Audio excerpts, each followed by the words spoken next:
We welcome you to the SEC Championship presented by Dr. Pepper. We are inside the Georgia Dome in downtown Atlanta, and we have black and gold, and we've got blue and orange. We have Tiger fans, and we have Tiger fans. Welcome to the SEC Championship presented by Dr. Pepper. The 11-1 Missouri Tigers against the 11-1 Auburn Tigers. Hi once again, everybody. Vern Lundquist along with Gary Danielson and Tracy Wolfson. You can make a pretty good case that this is the most improbable pairing in the 22-year history of this game. Consider, if you will, Missouri a year ago, first year in the SEC, they finished 2-6 in conference play. Auburn a year ago, charter members of this conference, they finish 0-8. These two teams have completely turned it around. The Tigers and the Tigers have gone from 2-14 to 14-2. And Gary, they are having magnificent seasons, both of them. You know, Vern, I think the motivating factor for both teams was last year. I mean, sometimes being humbled helps you. And, you know, for Missouri, their whole program was questioned when they came into this league. They were in their face was they couldn't stand up to grown man football. And they were questioned whether they were tough enough to play in this league. And this year they showed they could do it. And for Auburn, they reside in the state with Alabama. Back-to-back, three-peat. They had it ingrained in them for almost 3 years now. I think that was a motivating factor for these seasons. Well, let's talk first of all about the Auburn Tigers. And one of the wonderful stories this year is the emergence of Nick Marshall as their leader. Yeah, I think he's the key to the football team for Auburn. I mean, he's kind of grown into this triple option offense for Auburn. They're going to hit you with so many different weapons within their option offense, but Nick Marshall brings the speed. Don't sit on that arm, because if you come up too close, he'll hit you. And then obviously he can improvise with the best, like the way he beat Alabama at the end of that football game.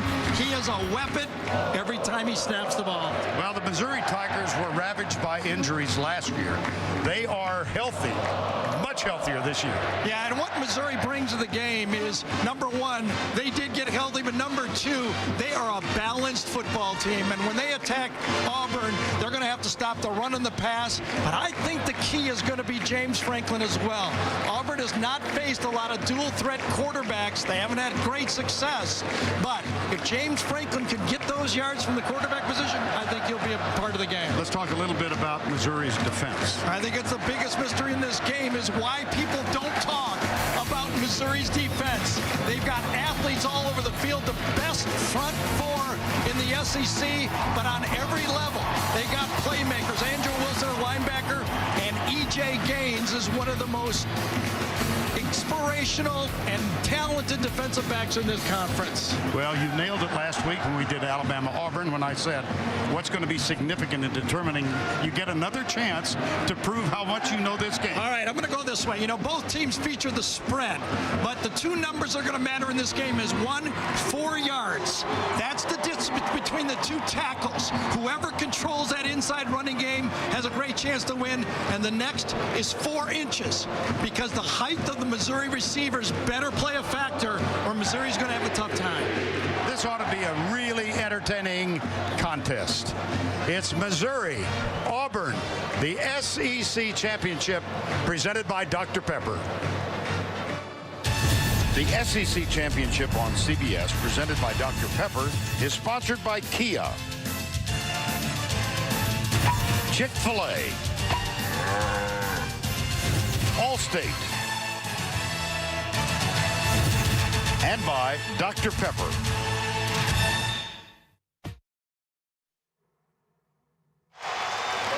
Listed capacity in the Georgia Dome, 72,000. We probably will exceed that. The Missouri Tigers and the Auburn Tigers.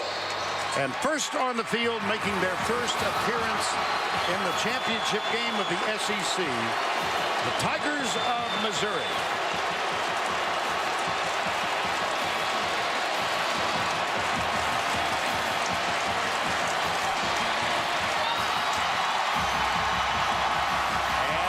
Who's next?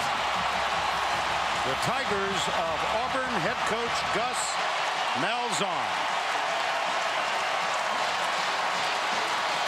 Let's go down to Tracy Wilson, who is live with Gary Pinkel.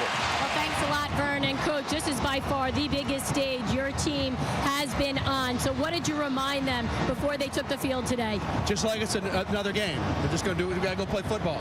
We're playing football today. That's all we got to do. We play football pretty good. How about this Auburn team? What will be the key to come away with this win? Well, they're a great football team. You know, it's turnovers, kicking game, great offense. All the things that you do to win or lose games. In big games, that's what happens. Good luck today. Thank you. And guys, I had a chance to speak with Auburn head coach Gus Malzahn, and he told me that last week was physical. It was emotional, but he said they've been able to come back each week, and they need to rise to the occasion again today, guys. Thank you, Tracy. Tigers and Tigers. Back in a moment.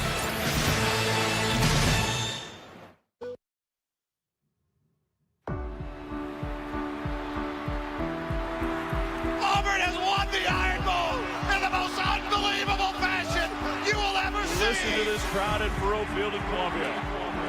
Gary Pinkel is going to take his Tigers to Atlanta to play Auburn for the SEC Championship. This is not the way the season was supposed to end. But isn't that why we watch? Everyone loves a comeback story, especially when it's ushered in by one of their own. Touchdown, Auburn. My gracious. It's inspiring to watch newcomers prove they really do belong. How about that? He beat him over the top. A terrific piece of running. Touchdown, Missouri. We believe that prayers can be answered. It is tipped off. And loose going on the deflection. A miracle in turned hair. A miracle in turned hair. And when you're overlooked and face adversity, it makes it all the more gratifying when you reach your goal. Josie running left, cuts it back right to the 20, to the 10, to the house. What a story in Atlanta next week.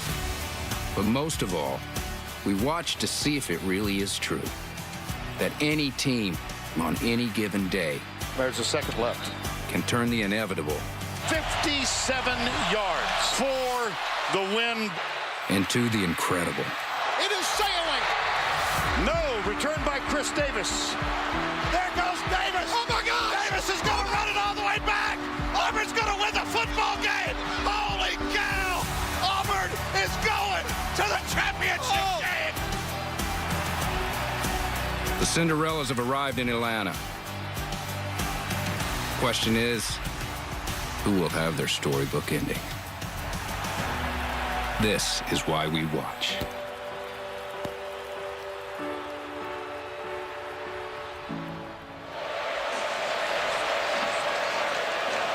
Indeed, it is why we watch and why we love this game.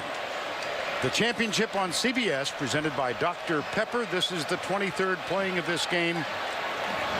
Started in 1992 under the leadership of Commissioner Roy Kramer, who is here tonight. The East, 11 wins, the West 10.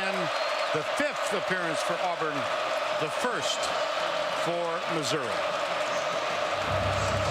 Auburn won the toss. They deferred, so they will have the football at the beginning of the second half. And meanwhile, it's Missouri.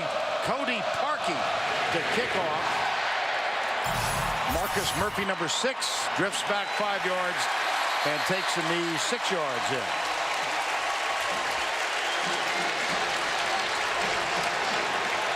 And here's James Franklin, Gary.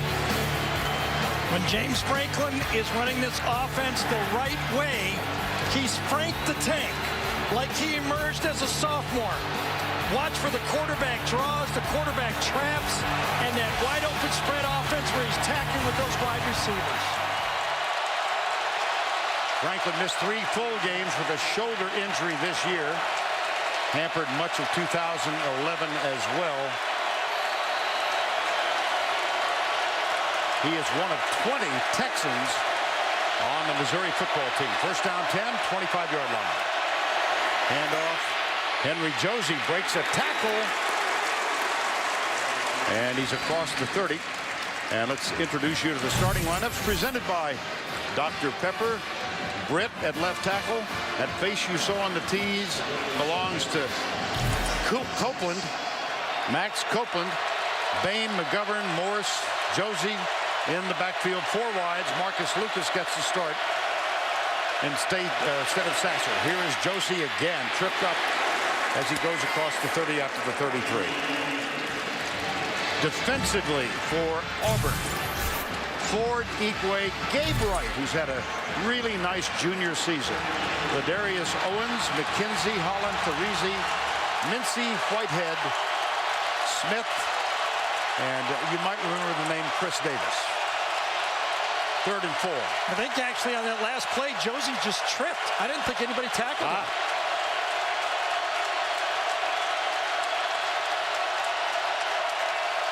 4-man rush, speed on the edge. They got him. That was D. Ford who came around the end. You talk about having a good year. Ford is. Well, when the emergence of D. Ford, we first noticed him. Our first glimpse of him was against Texas A&M when he finished off Johnny Manziel. But as much as we might want to talk about Michael Sam, they got one here at Auburn too, D. Ford.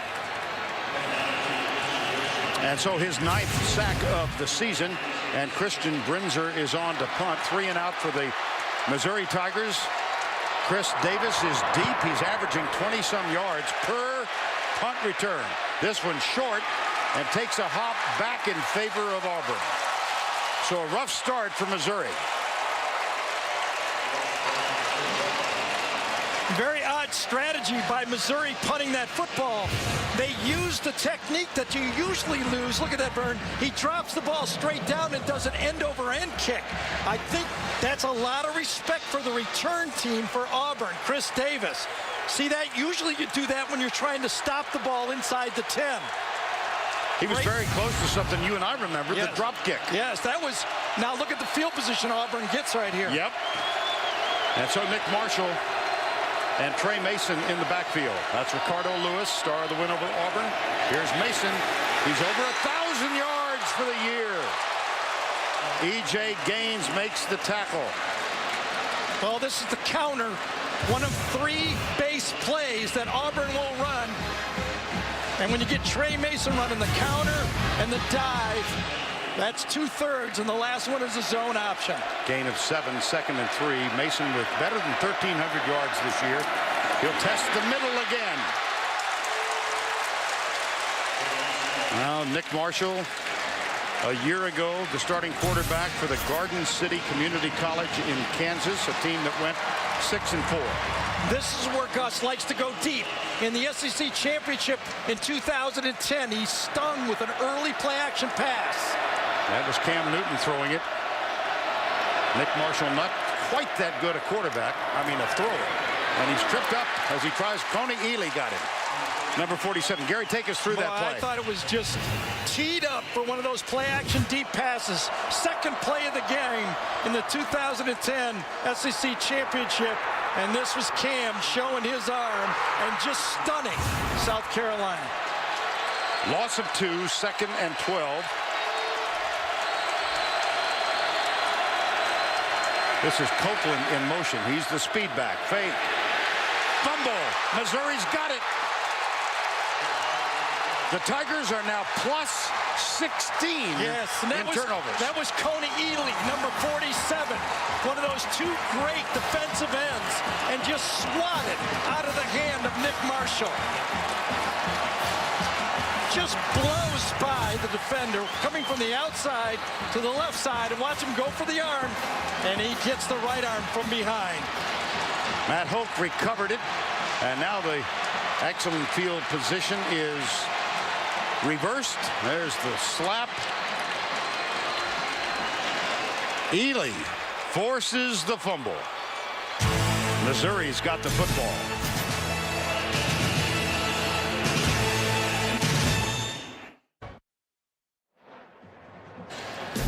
See more of today's SEC Championship game with the all-22 camera angle exclusively on CBSSports.com. Watch all of the action live now at CBSSports.com/SEC. That was a very risky call, I think, by Gus Malzahn, going play-action pass against the speed that Missouri has at defensive end. Auburn tried to block them with a guard kicking out, and Ely ran right by it. That's pretty good on first down, or maybe second is short, but second and long, that's a risky call. First down 10, Missouri. Henry Josie, still the running back, goes to the outside, cuts up. Look at that young man run.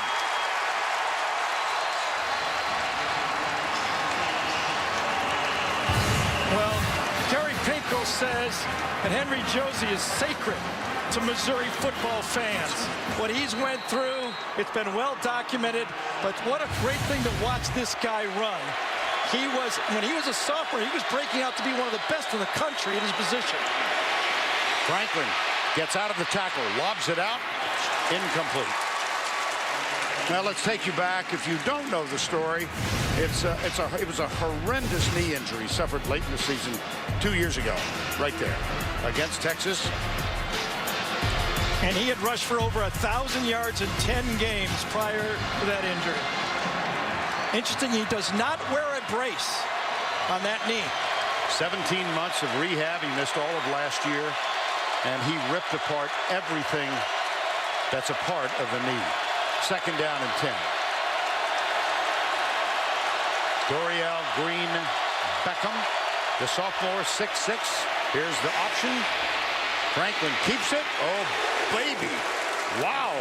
Casanova McKenzie with the tackle. Up high. Franklin comes out, and, you know, part of their option attack is what you have to run if you're Missouri, because they don't have that triple option attack. So they have to keep the spacing for Auburn with that option play.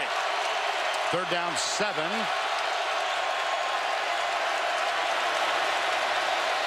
Blitz. Stunts. Franklin deep left side, man open. Overthrown. Intended for Jimmy Hunt, yeah, number 88. That was a busted route that time by Jimmy Hunt. Franklin was not on the same page. Franklin thought Hunt was going to the corner, and Hunt kind of just stopped right there short. One-on-one, he knew he had it, but then look at that. He just cuts his route off way too early. That brings on Andrew Baggett, who's had an inconsistent season.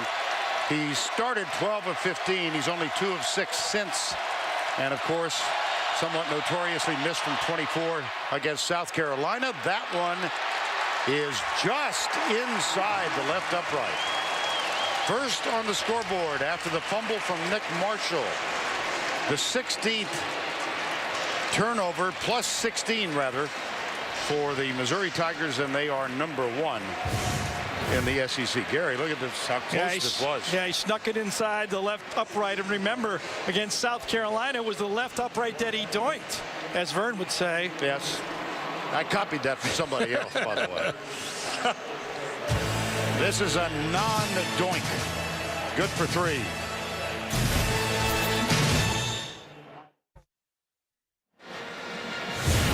Regional coverage for you. The NFL on CBS tomorrow. Lead game, Kansas City at Washington. Jim and Phil and the gang will be at Tennessee at Denver. And it all begins with the NFL Today, presented by Southwest Airlines, JB, and the Quartet. That is at 12 Eastern Time. 3-0 on the field goal from Andrew Baggett, and he will kick off. Trey Mason is the deep man, number 21. Quan Bray is over to his left in case it's a little bit of a short kick.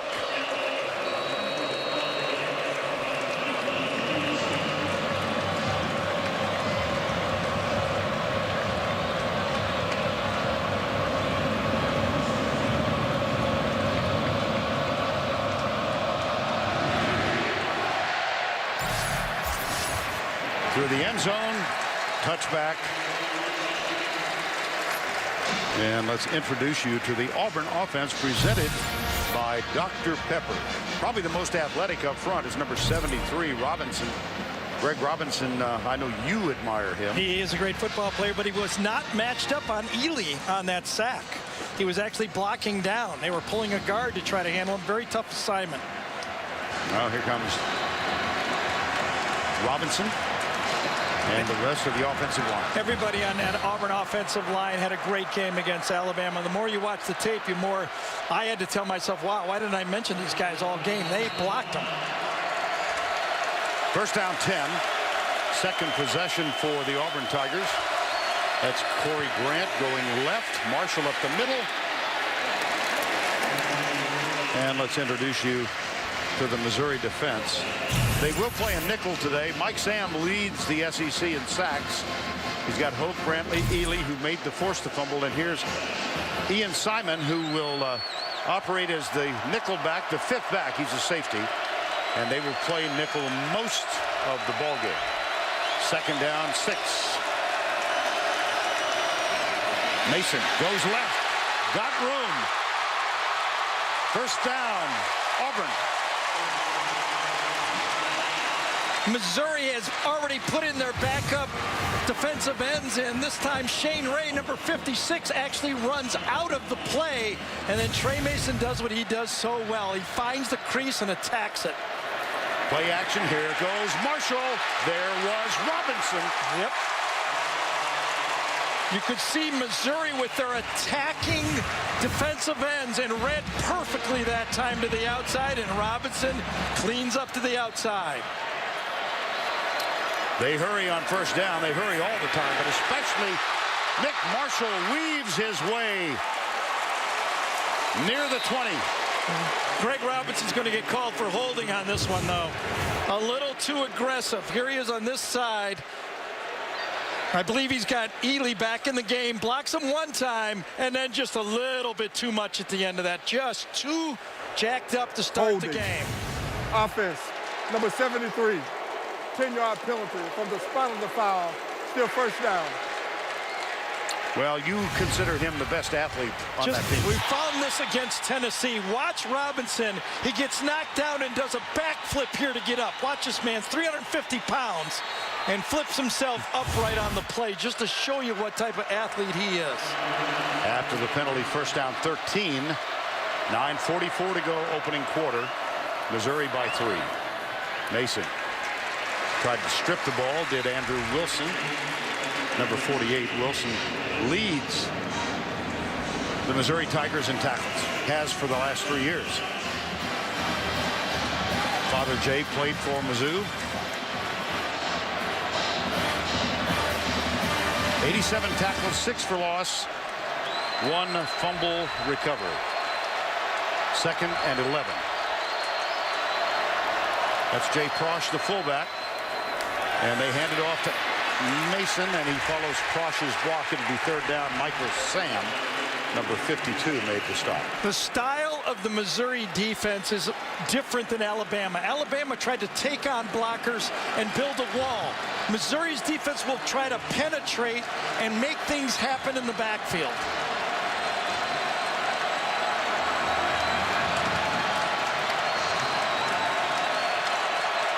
Third and 7 from the 38-yard line.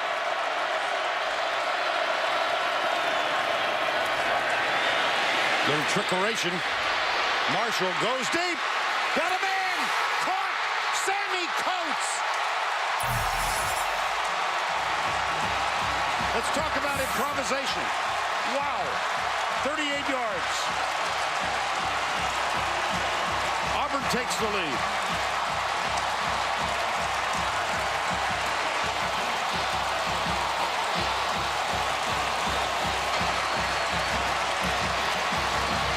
Sammy Coates came across the formation, but Nick Marshall obviously made the play.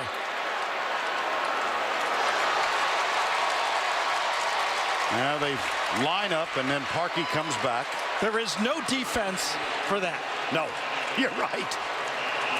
Well, it was that combo that tied the game last week against Alabama. That's a bit of a high snap. Nice job of getting it down. Sammy Coates himself, a tremendous triple sport athlete. Right here, the pressure comes right from the beginning, I think, by Ray. Beats one player, then beats another, Harold Brantley inside, and then a perfect throw.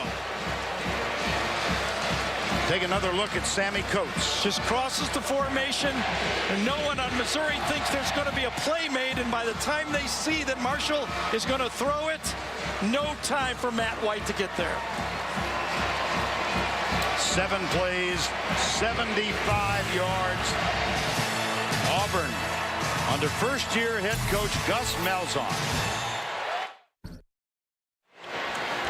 Now we look forward to that in January, and the star of that show, male star, is Josh Holloway, and he was the man who provided the voice for that terrific opening to our telecast that I hope most of you saw. And so, Coates from Marshall. And when Nick Marshall starts to improvise, somebody cover 18, right? Well, how about at the end of regulation, or last 32 seconds last week, Auburn ran 6 consecutive plays, and then Marshall went around the left side. Coates was open, caught it for the touchdown that tied the game.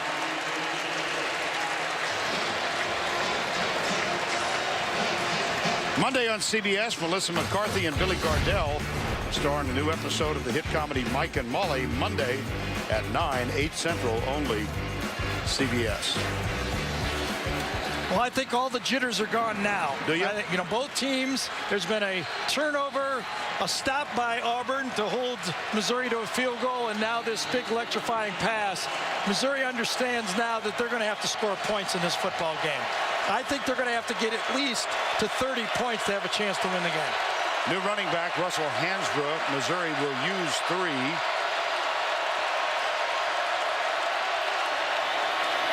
Here's Hansbrough going to the right side. The Tigers turnaround last year 5-7 for the full season. This year 11-1. Look at the improvement offensively, and the turnover margin is really key. Yeah, 2012 was an ugly year for them, but obviously the injuries they had, and was one of the keys that Gary Pinkel had for the season. Franklin, it was a good block on D. Ford. Now Franklin comes left. He's got it. Dorial Green Beckham. I thought Ford was going to get there, but somebody got back and blocked him.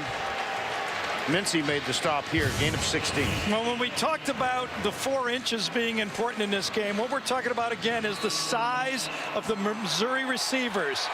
The defensive backs for Auburn, about 5'11". The average for the receivers, about 6'3". Quick flip, that's Beckham again. He is 6'6". Jermaine Whitehead. And Green Beckham, #1 recruit 2 years ago. Had a good season last year, but nothing spectacular. Yeah, I thought he was a bit of a disappointment last year. I thought they expected more, but he got caught up in everything else that was happening for the football team. This year, everybody's way more relaxed, including Dorial. 2nd down 6 near the 49-yard line. Franklin, right side, caught. LaDamian Washington. Boy, I thought James Franklin took a guess on this throw because Chris Davis had good coverage to the outside. He guessed that the backside receiver was going to be open, but he did throw a perfect strike. Washington is 6'4". Now here's the sweep, right side, Hansbrough. We chatted with Ellis Johnson, the defensive coordinator at Auburn yesterday, and he said he was more concerned with the 3 running backs than he was with the 4 wide receivers. And the quarterback draws. He said, you know, yeah, they're going to hit some passes on us. He knows that Missouri watched that Georgia second half, but the quarterback draw worried him as well. Flag down.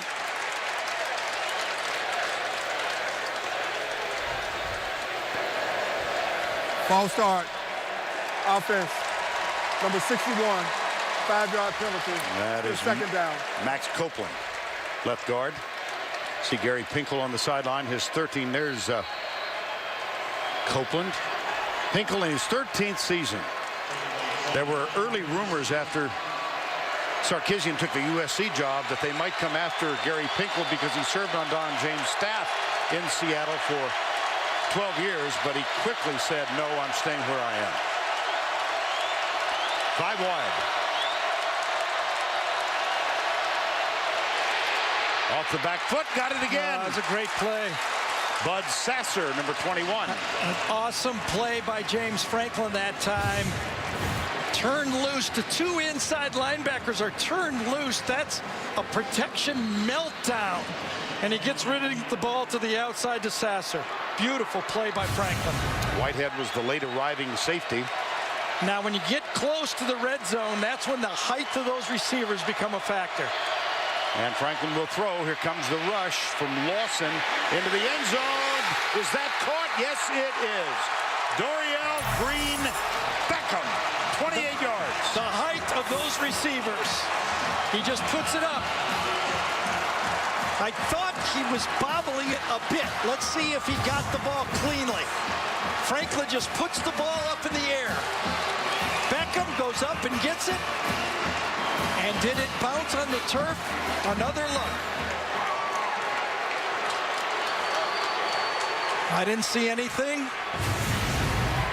Looks like a clean play, but when you're a quarterback and you can throw it up like that, boy, does that give you confidence. Baggett for the extra point. Take us through it again. Well, we just mentioned those 4 inches, and you got one-on-one, Beckham to the middle. Franklin sees no safety. Squats just a bit. He's got him, and Jonathan Mincy has no chance with the high ball. That's 5'10" against 6'6". Yeah, that's even more than 4 inches. Missouri back on top.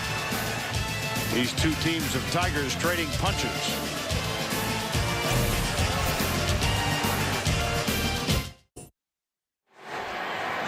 Well, that touchdown, called touchdown, certainly is worth another look. I thought I saw the ball move. Auburn fans are going to be upset because the ball spins once it hits the ground. Watch the ball continue to move. See how it's rolling? The laces are rolling. That is not a catch. That should not have been a call to touchdown. And I think it's something that college football needs to do, like the NFL, is review every touchdown. That was a missed assignment by our replay official. I thought it with my naked eyes that the ball moved, and it did. Now, the back judge, Stan Murray, was no more than 6 feet away and ruled it a catch. 5:40 to go, 10-7, Missouri. Wow. It's never going to be changed in the rest of this game. Missouri's just going to have to buck up and just, you know, they got the big one. The Auburn fans are saying, oh, my goodness. Baggett. Touchback. Now let's go back to the studio for a Chick-fil-A update. All right, Vern, left side of your screen, everybody. Bedlam in Stillwater, and this one was a touchdown. Blake Bell to Jalen Saunders. The Sooners beat the Cowboys and deny Okie State the Big 12 title. That means it'll come down to who wins between Baylor and Texas to go to the Fiesta Bowl. Vernon, Gary, back to you. All right. Thanks so much. Amazing. We're going to have one of those crazy last weekends, last Saturdays of college football. Well, the craziest I can recall was 2007. When after it was all said and done, LSU with 2 losses went from 7th to 2nd. Here's Sammy Coates. Downfield blocking. Coates at the 30. At the 20. And big Greg Robinson was out there blocking, I believe, is the guy who got the block to the outside. This play seemed like it took forever to throw the quick screen to the outside. But once Sammy Coates turns it on, he's under a 4.40. He is running the 4.3s. There's the quick hit after the made first down. You know what I love about this? Auburn got a bad break. That should not have been a touchdown. But they're just playing football. 2nd down 4.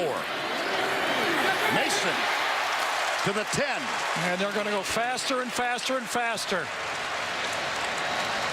And take a look at the Verizon red zone numbers. 70% touchdowns, a national average 63%. 1st and 10. Man-to-man coverage for Missouri. Everybody up. Mason, nothing there this time. Perhaps a yard. No safety, no safeties. There's no 2 shell or anything like that with the 2 guys deep helping. Missouri has just challenged their corners to say, you got to stop them. When I went to practice Wednesday for Missouri, Vern, Coach Steckel, their defensive coordinator, says we're going to treat it just like a wishbone offense. There you are. 2nd down and 9. Grant is the running back. Marshall strolls in untouched.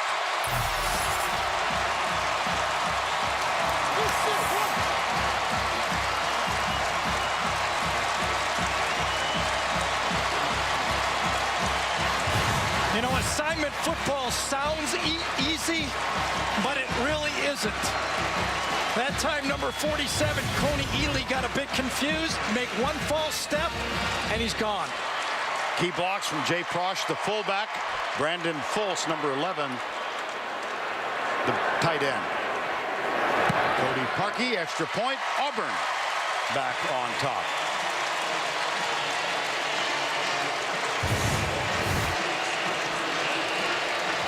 Five plays, 75 yards. You look at everything that's happening all at the same time. We showed you last week if you happen to watch the game.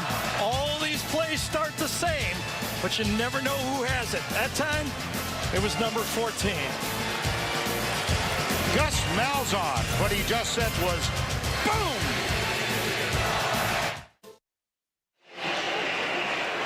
(14-10), Auburn reclaims the lead on that 75-yard drive. Now it's time to take a look at our Home Depot tools for success. Mr. Daniels. Well, everybody is going to look at one guy for the Auburn offense. They're all going to look at number 47. Foles goes around and blocks, and Jay Prosch reads the block and comes inside and blocks the linebacker. Everybody's reading the same thing. Watch this. Ely comes inside, Prosch goes around him, and then fits on number 10, Kentrell Brothers. Perfect. The options were there, and everybody did their job right. And as a result, Nick Marshall strolls in 9 yards away. This is the 5th time in his first year as the quarterback with a rushing and passing touchdown. He had a 214-yard rushing game. The onside kick. Onside kick. I think it went the distance. Now I think Auburn's got it. Yes.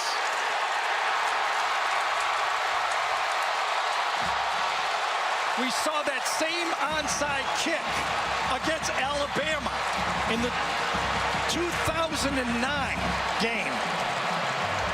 Cody Parkey, the kickoff man, was the man with the recovery.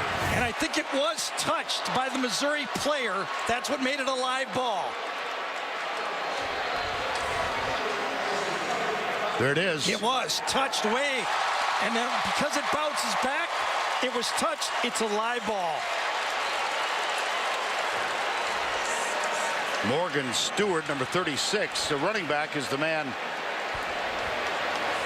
who touched it for Missouri. Boy, how about Auburn special teams the last 2 games? Really? Those punts down to the 1-yard line. Yep. There was a certain kickoff return of a missed field goal, I recall. I was just trying to really tell if Stewart touched it or not. Yes, he did. His left hand touched the ball.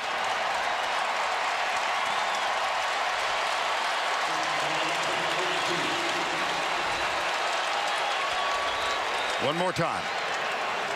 And it really doesn't matter. It doesn't have to go 10 yards. On the field was that the ball was recovered, a legally kicked ball was recovered by the kicking team. The previous play is under further review. Remember, the ball does not have to go 10 yards if the receiving team touches it. Once Stewart touches the ball, it's a live ball. Is there a question of whether Parkey hit it first, touched it first? I think that's what Ben Oldham is looking at right now. I don't think so. I think the left hand of Stewart got it first. Now you got to. I thought the left hand was right there. The left wrist. His left wrist got the ball first. Yep. And even then, it might have gone just over the 10-yard marking line. After review, the ruling on the field stands.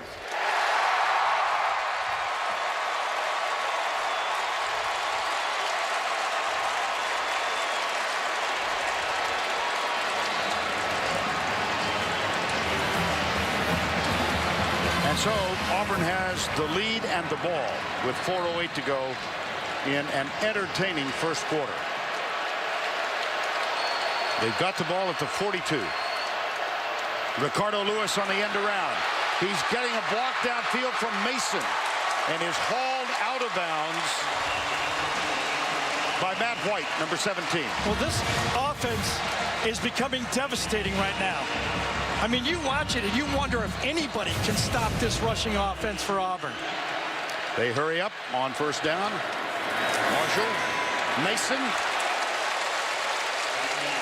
Shane Ray, number 56, with the stop. And we're not even, again, talking about the offensive line, the job that Robinson and Dismukes and Slade and Kozan are doing up front. Mason again. Close to the 30. Shane Ray with the tackle for the second consecutive play. And I would believe that right now Gus Malzahn is thinking he's got 2 downs to pick this up.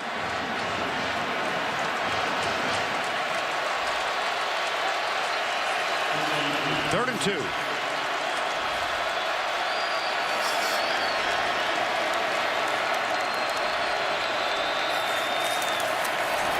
fumble.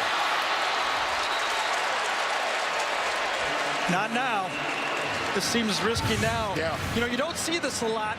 In fact, talking to the coaches for Missouri, they speculated that Auburn does not read it as much as they call it in the huddle. They guess and just go with the call because they don't drop it very often on the ground.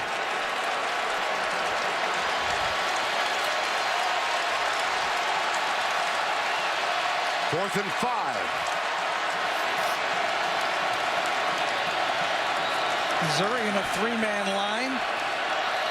Malzahn's calling timeout. Yeah, that probably bothered the Auburn play call in this one. That's a different look. Auburn. It's their first time out of the half. Did he just said? He said, that's on you, he said to Corey Grant. Well, they have lost 10 fumbles on the season. They're fortunate it wasn't 11.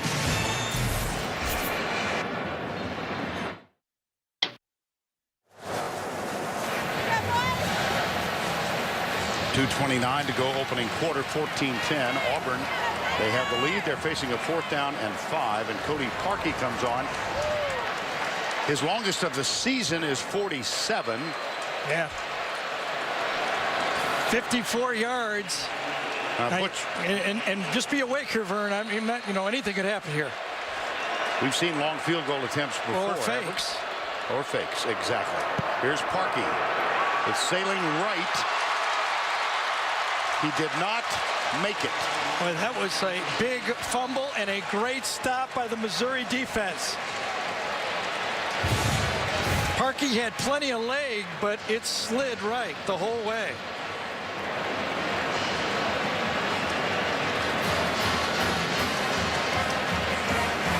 See, the speculation here was that this was a called run play to Corey Grant. Grant thought Marshall had it. When he went to the sidelines, Gus Malzahn said, that's on you. That was your football. And you can see Grant doesn't think he's supposed to have it. So Missouri has the ball with 2:23 to go. 24, beg your pardon.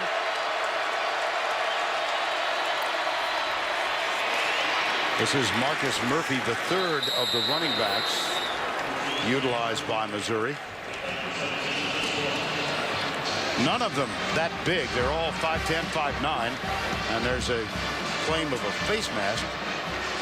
Number 77, the starting center for Auburn, I beg your pardon, for Missouri, actually attended the Iron Bowl in 2011. He was on a recruiting visit to Auburn. There's Evan Bain. He's from Lee's Summit, Missouri, and he wound up signing with his home state team. Murphy, nothing. I mean, nothing.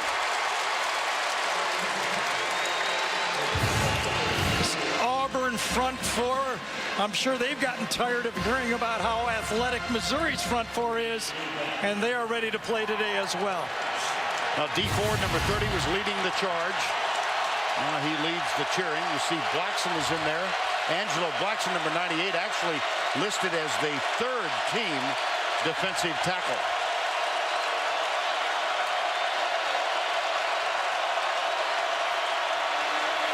Franklin pressured, trips. Got him at the 47. Just enough of a pass rush by those defensive ends to force Franklin up and not being able to make it. That was Casanova McKenzie, number 8. And it does appear that Casanova McKenzie is assigned to the quarterback in these coverages for Auburn. 4th and 1.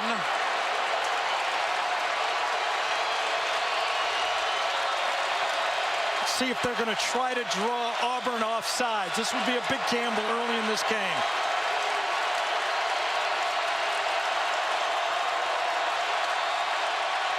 Option to the right side. Franklin's got the first down and is finally tackled out of bounds by Chris Davis. Sprint option. I thought it was a tough call, but it came through. Nice blocking to the outside by Eric Waters, number 81, on the option play.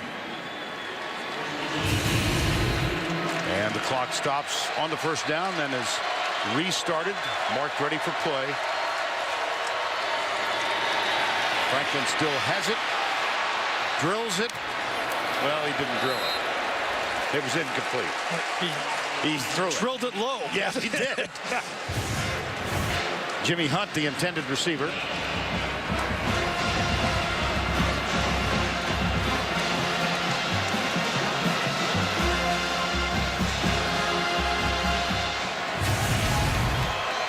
Second and 10. 14-10. Henry Josie back on the field.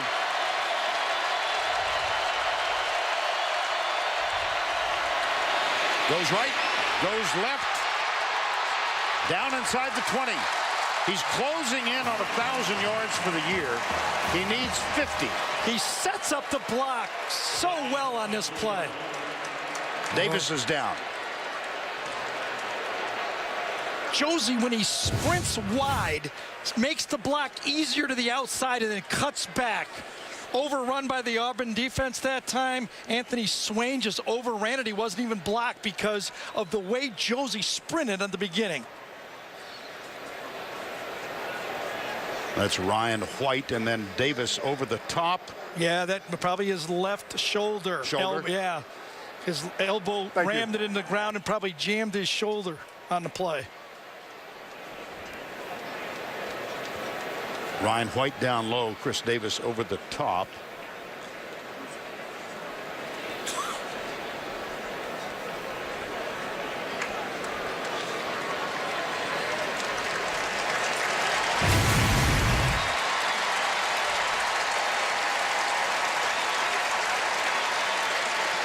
Of course, he is going to be remembered for the rest of his life for the 109-yard missed field goal return. It's worth another look.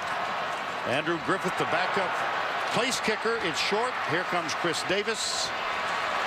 He gets a key block on Vogler. Mandel, the punter, was the last one. There was another.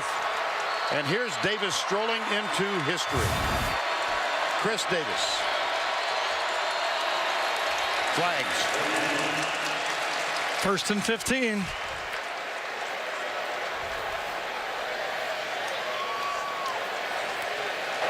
False start.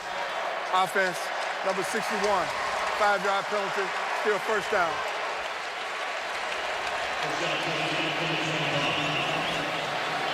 See Chris Davis getting medical attention on the sideline. First down 15, 14-10. This will be the last play if indeed they get the ball snapped, and they do not.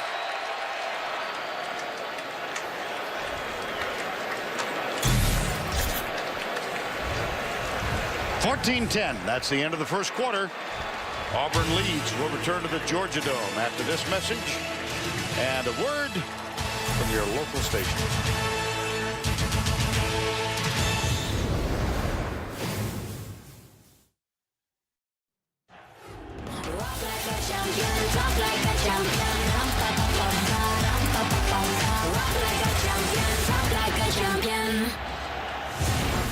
We begin the second quarter, 14-10, Auburn with the lead. Vern Lundquist, Gary Danielson, Tracy Wolfson with you. The SEC Championship on CBS, presented by Dr. Pepper. And a report from Tracy Wolfson. Chris Davis, injured left shoulder, but he will be back. Great news for the Auburn Tigers. First and 15 at the 25. Empty backfield. Franklin looks deep. There you go. Picked off.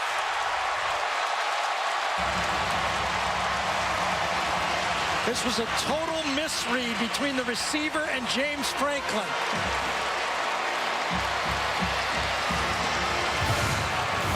James Franklin was throwing the ball right there. The receiver was running downfield. Watch this. Jerome Whitehead was standing there. Franklin thinks the inside receiver is going to hook right there, and he just goes long with Damian Washington. Miscommunication, turnover. Wow. That's a big turnover down there in the red zone, basically the red zone. But you can see Washington and Franklin not on the same page. That is only the 5th interception thrown by Franklin in 2013. And so a first down now on the interception. Here is Marshall. Gets a bit of a block on the edge. Yeah, I think we're going to give a holding on the back behind that play. I think on number 62, Chad Slade.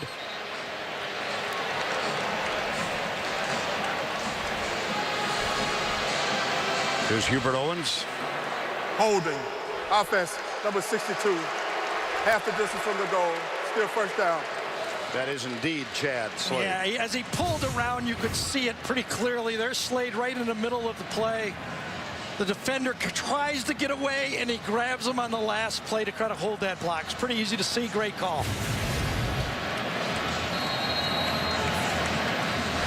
And so Auburn is backed up.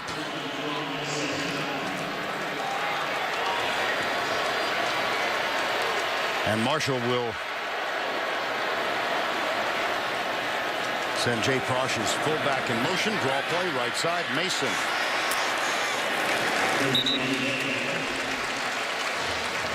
Donovan Bonner, number 8, linebacker, made the stop. There's Chris Davis. I beg your pardon. That's Whitehead. Yeah, he was the recipient of a pretty easy one right there, wasn't he? Yeah. Yes, he was. Second interception of the season for Whitehead. And it's second down and 7.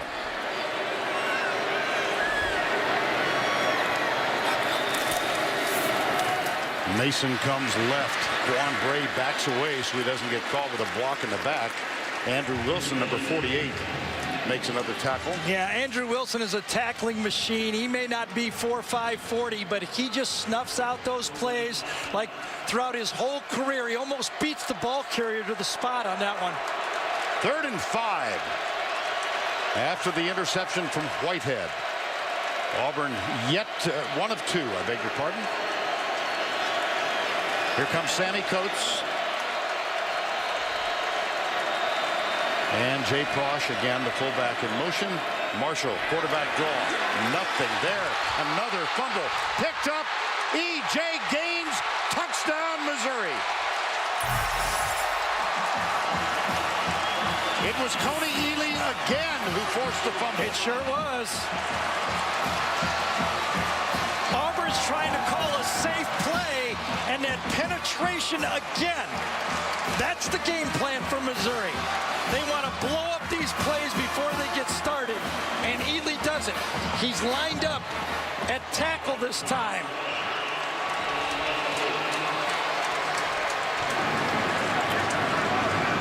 And how would you like that matchup? Instead of a defensive end, they lined him up at defensive tackle. Here's Andrew Baggett for the extra point.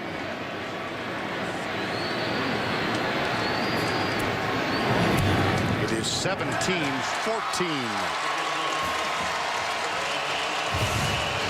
Coney Ely's lined up right there at defensive tackle this time. I think Reese Dismukes, number 50, the center, was supposed to block him. He runs right by Dismukes' block. And a perfect bounce to E.J. Gaines. He dives in for the touchdown. Teams are on the teeter-totter. Back and forth they go. Gaines diving in for the go-ahead. Gary Pinkel. Nice job. Adam Zucker, New York, with this Heisman Watch presented by Nissan. Will Jordan Lynch make it to New York as a Heisman finalist? 2 interceptions last night against Bowling Green as Northern Illinois was denied the MAC championship and a BCS bowl game. Frontrunner Jameis Winston and Braxton Miller take aim at conference titles tonight. Of course, SEC fans hope that one of them loses. Vern and Gary, back to you. All right, Adam, thank you very much. On the sideline, Nick Marshall. And during the time we were away, the team physician came over and they were testing his shoulder. His right throwing shoulder. Yeah. I think it was not the last play, but I think it was prior into the series. We're being told it came on the penalty, the first down call. Yes, the helmet right to the top of the shoulder. And I wonder if that had something to do with him losing the ball later. Face mask right on the shoulder. Well, Tracy is working on the sidelines and will fill us in as soon as she learns the specific nature of the injury. So 17-14 Missouri.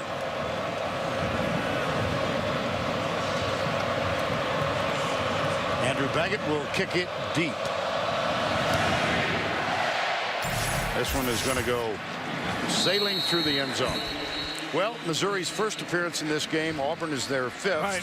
They seem to be playing with a little abandon to It me. is, and it's almost out of control to me. I mean, there's been a lot of mistakes, a lot of penalties, people lining up wrong, fumbles. So far, it's been a bit of a sloppy game. Exciting game, yes, but a bit of a sloppy game to start this football game. Do you think they will settle down, both teams? They better. I mean, in the SEC this year, if you have a -2 turnover margin, you lose 80% of the time. Nick Marshall has fumbled 3 times. He lost 2 of them. First down 10. Marshall is back out there. He's got Sammy Coates near the 30. It was interesting. He gets some treatment from either the trainer or the doctor for his right shoulder, but never throws a pass on the sideline before he comes out on first down. He throws one. 3 of 3 for 97 now. Coates has been on the receiving end of all 3. Yeah, Missouri's kind of settled into this 3-man line. It's that bare look with 3 men covering the guards and the center inside tight. Mason tried to get around the side. Wilson chasing him. And Trey Mason, nifty run. Yeah, I don't think that's going to work for Missouri. I really don't. There's too much space to the outside. Too many plays that can bounce wide against this team. I think to go out of what they normally do, the 4-man line, would be a tough changeup for the Missouri defense. Nick Marshall played his high school football and basketball at Wilcox County High School. First down and 10. Mason again. Braylon Webb. You know, how about this, running the ball right up the middle, and no one's touching Trey Mason until he gets about 8 yards downfield. Gain of 16. Mason now with 91 yards already in the game on 14 carries. And you know, Auburn, Vern, is doing this against a good rush defense. Missouri has held all 12 of their opponents this year to below their season rushing average. It's gonna, you know, they're closing in already. Yes. Rushing in this game, you know, 130 yards. And this was an Auburn team that went up against an Alabama team, and they're at the line, second down and 8. Sweep, slip tackle, Corey Grant. Donovan Bonner makes the stop.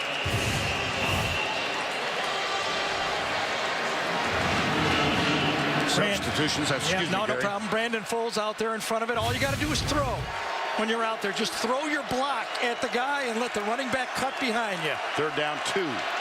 Mason is the running back.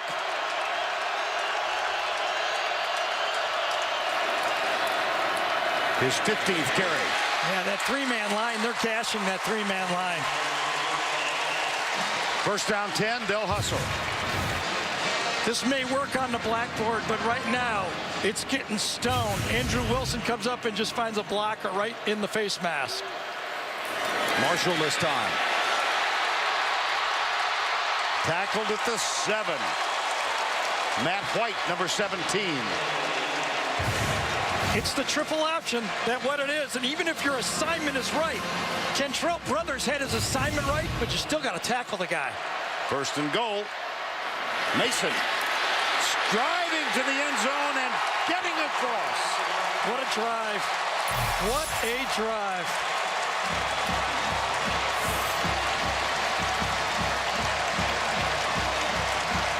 They threw the ball on first down, and then they ran the next 7 plays. 171 yards on the ground already. And I started to say a moment ago, but you got to wrap it up with this bunch. They gained 296 yards on the ground against Alabama. Cody Parkey with the extra point. Auburn back on top. Missouri's head. They get a turnover. Auburn makes them pay. This time the dive play, and that Trey Mason, he has strong legs to power right through for the touchdown. The SEC Championship game on CBS, presented by Dr. Pepper, will continue after this word from your local station.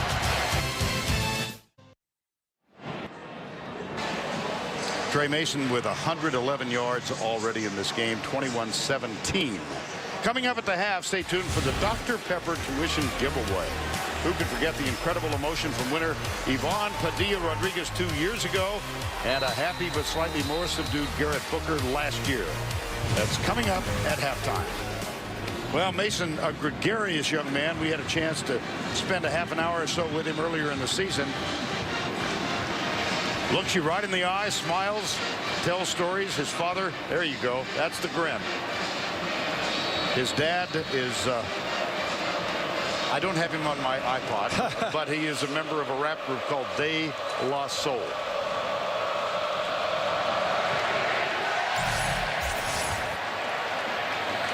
Oh, my doink! Doink! Crossbar.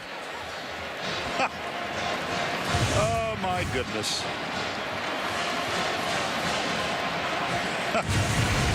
You never know, do you? Let's go back to the studio for a Chick-fil-A update.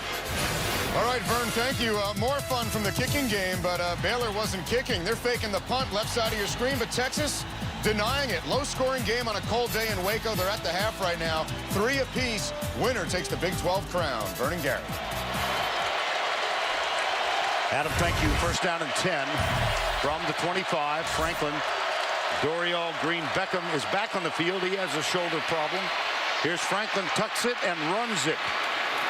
And gains. I really believe James Franklin has to bring that to the table here today. Against Texas A&M in his last game, Franklin was 18 for 28 for 233 passing, but he rushed 18 times for 80 yards.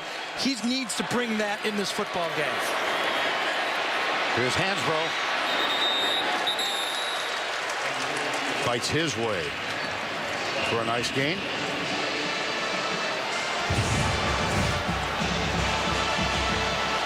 I think his knee came down before he gained the extra 2 or 3 yards. So second down and 5.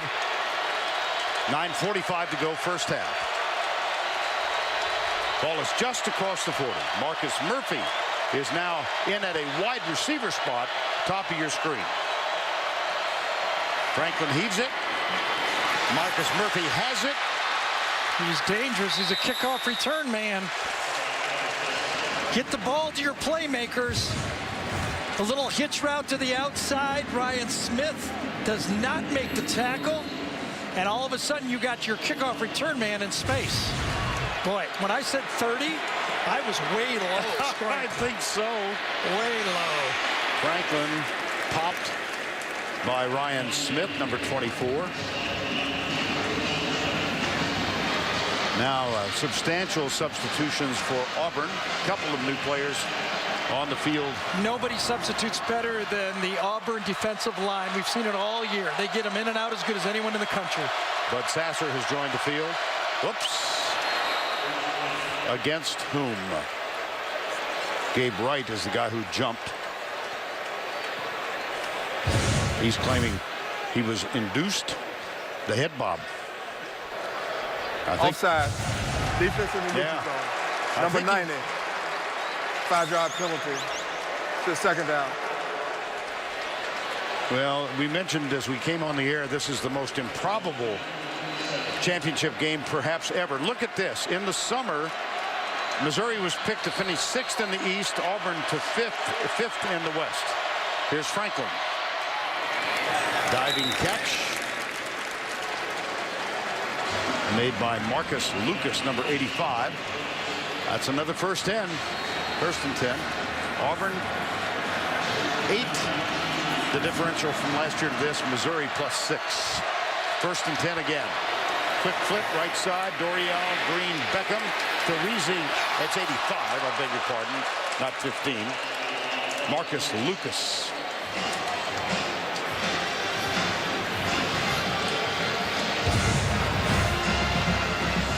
Ball comes out again, but out of bounds. I think it was Chris Frost that knocked it out with his left hand. Yes, and the ball just goes forward.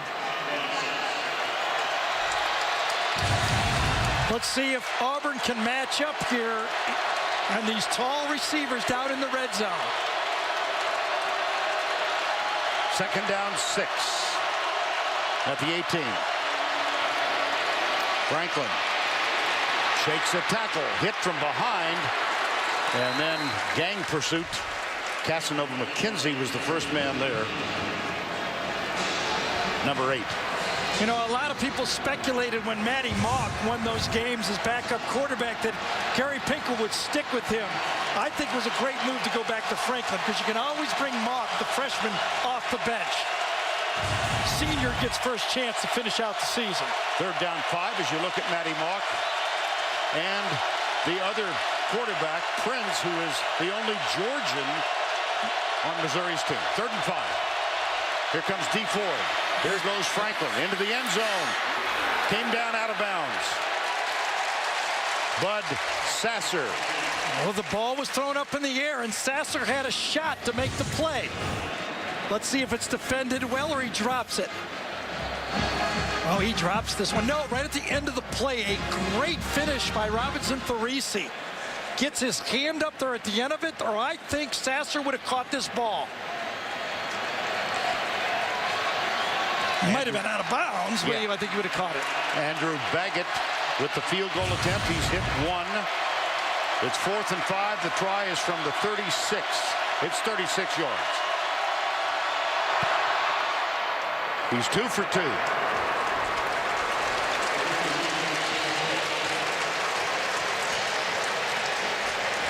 $7:19 to go. We're midway through quarter number 2. Got something brewing here in Georgia. Junior quarterback Nick Marshall will have his turn at quarterback shortly. How's he doing so far? Well, whether they call a called run for him, or he improvises on the deep ball, or he runs the option play out of the base package for Auburn, he's the weapon we talked about.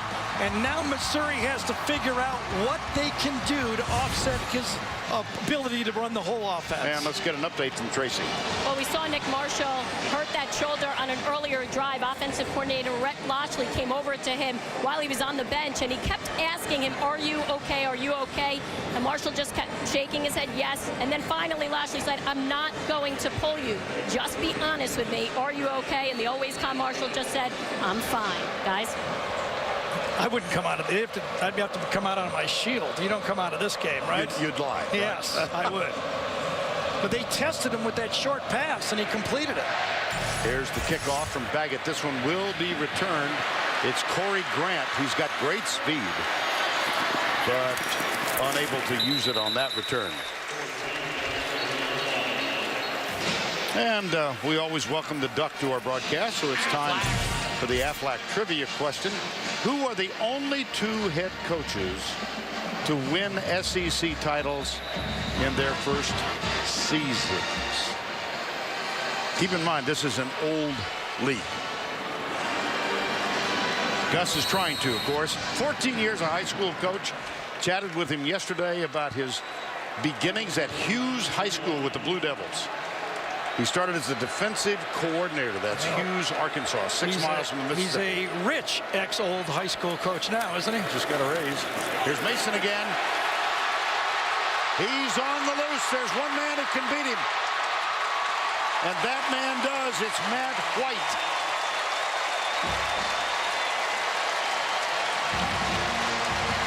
Well, Darvin Ruiz, number 12, takes just one false step from his safety spot, and then that offensive line cleans it up, and Ruiz, not an option, not a chance. Give it again to Mason. That's Trey Mason's 19th carry in the first half. It's becoming remarkable. Spencer Tillman asked me if Auburn can keep doing this without throwing, and I go, why not? Another Mason run. Vern, would you throw? Absolutely not. Why would you throw? I mean, just every once in a while to keep them honest. I predict you will see more and more teams copy this attack from Gus Miles on the triple option from shotgun. Up the middle, another Trey Mason touchdown. They have been unstoppable. That's demoralizing for Missouri. That is totally demoralizing.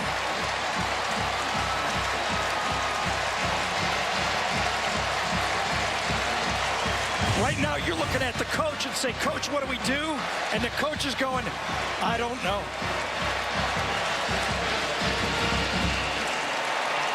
We're midway through the second quarter. Here's the extra point from Cody Parkey.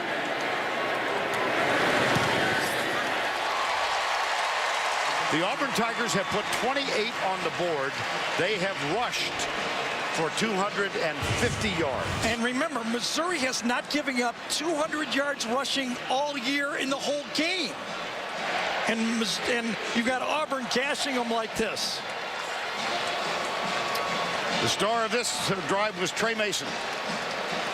And now, I mean, the way Auburn is moving this ball, they just feel like they can score any way they want to. Trey Mason has rushed for 190 yards. What does he say? Boom! Boom again! Our group of CBS college technicians and production staff will move to Philadelphia next week. Something we all love participating in. The Army-Navy game presented by USAA will all be in Philadelphia, and it begins with the Auto Trader College Football Today show next Saturday at 2:30 Eastern Time. What kind of a half do you think Trey Mason has had? He's almost got 200 yards rushing. Yeah. You know, right now, if you're Missouri, you go, how are we ever going to stop him? But you do. Gary Pinkel does have to look at his team and say, come on, we're down 8. It's not the end of the world here. Let's just make first downs. Parkey will kick off. This one will be returned. Marcus Murphy, number 6. Wow.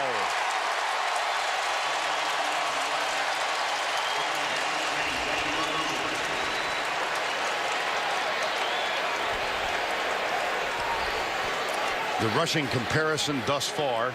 Auburn on the ground 33 times, 7.6 average. Missouri, that's more than a healthy average. Yes, exactly. You know what? I asked, Auburn has only played 1 game on turf this year. Missouri has played 10. Doesn't Auburn look quick today? I mean, I think this turf making them look even faster than the grass they usually play on. They are playing at warp speed on offense. On first down, they've got Franklin at the 10-yard line. Carl Lawson, who had one of the key defensive plays last week when he stopped T.J. Yeldon on 4th down. Well, Carl Lawson is the true freshman, and you're right, Vern. This time he goes right around Justin Britt. The pocket gets collapsed inside, and the true freshman makes another play. Lost 4. 2nd and 14 at the 10. This inside sugar is bothering the 2 linebackers inside, is bothering the pass protection. This is Henry Josie. Modest game. I saw Florida do this to Ohio State in the national championship game. They'd bring those 2 linebackers up the middle, and then Ohio State would shrink down to try to account for them, and it turned the ends loose, and Ohio State never recovered. That was in 2006. It's 3rd and 13. Bain, the center, makes the line calls. Auburn brings 5. Oh, Franklin goes left. Here comes Whitehead, and he dives. I think he might have gotten it. What a play. That has to be part of this offense. I don't think there's any doubt that James Franklin has to get close to 55 to 75 yards in this game. He has 31 right now on 8 carries. I don't know if his knee was down before he caught across the line or not.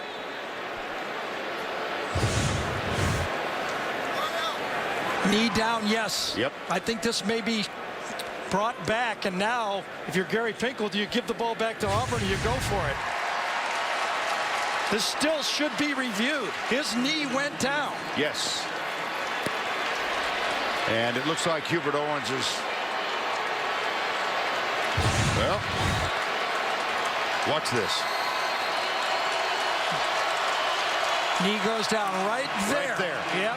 And that looks, right about in here. And they're not reasonably enough. Well, he still has time to stop it. I'm surprised. He still has time to stop it before the ball is snapped. Yeah, there's a timeout called. Did Gus Malzahn take a timeout? I didn't see that. Or was it just stopped? The ruling on the field was that the ball made the line of the game, and it was a first down. The previous play is under further review. Yes.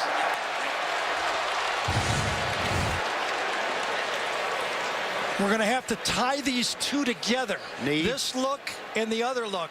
And I think he's short of that first down. They spotted across the line. It's going to be 4th and less than a yard. That's clearly short of the line when his knee comes down.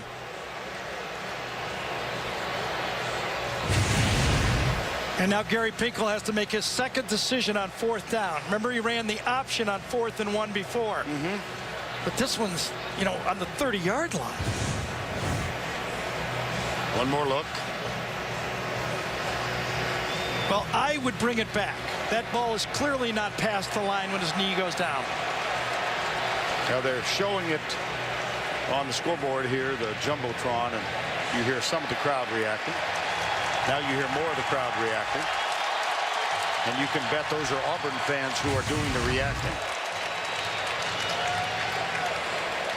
Gary Pinkel has to be in his mind right now making a decision on 4th down. He has to assume it's short.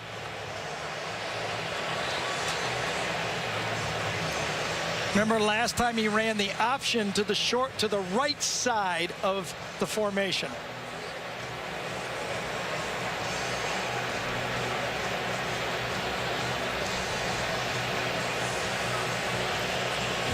And so we wait. Just something to factor in here. Remember, Auburn gets the ball to start the 2nd half. Here's Hubert Owens. After review, the ruling is that the ball carrier was down short of the line of the game. The ball will be placed on the 23-yard line, 4th down.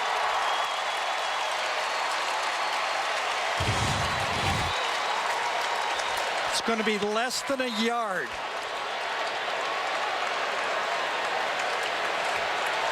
Missouri has their punt team in.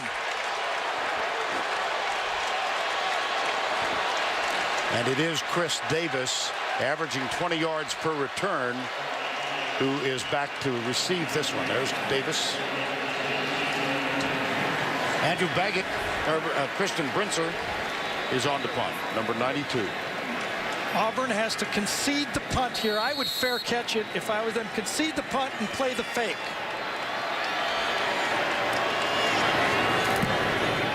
Brenzer does. And they do fair catch it. They did exactly that. Yep. Heck, the way they're moving the ball, why risk a return? You don't pass, and you don't return the punts. Let's cue the duck. Getting back on stage. The Aflac Trivia answer. Who are the only two head coaches to win SEC titles in their first seasons? Bernie Moore, 1935, and John Vaught in 47. Told you it was an old conference. First down 10. With 4:26 to go, this running game for Auburn has been unstoppable. Sweep, Ricardo Lewis gets a block on his way. Another huge gain. I'm trying to think of something that Missouri has to do, and I'm lost. I thought their penetration would cause problems, but that offensive line for Auburn is just cleaning them up. Here comes Mason again. And right now, Gus Malzahn will slow down. He'll try to run this drive just the way he ran the last drive against Alabama. He wants to score with under a minute in the half, because remember, he gets the ball to start the second half. Less than 2 minutes per drive thus far for Auburn. Flip. Sammy Coates. Not a lot at the 45-yard line. Tackle made by Kentrell Brothers, number 10. It was a key play in the game for Missouri right here. 3rd and 3. Looks like they're going to go with their three-man line look. Will they blitz it, though?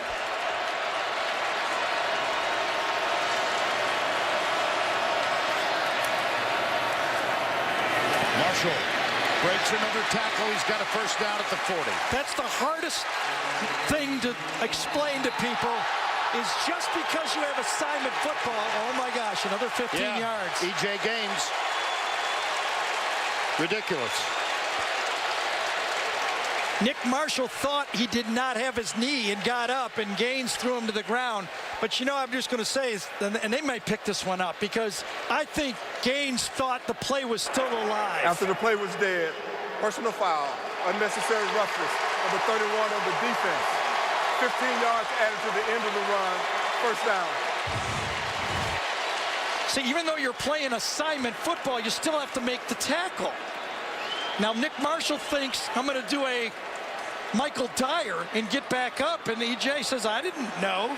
I think that flag should have stayed in the pocket right there.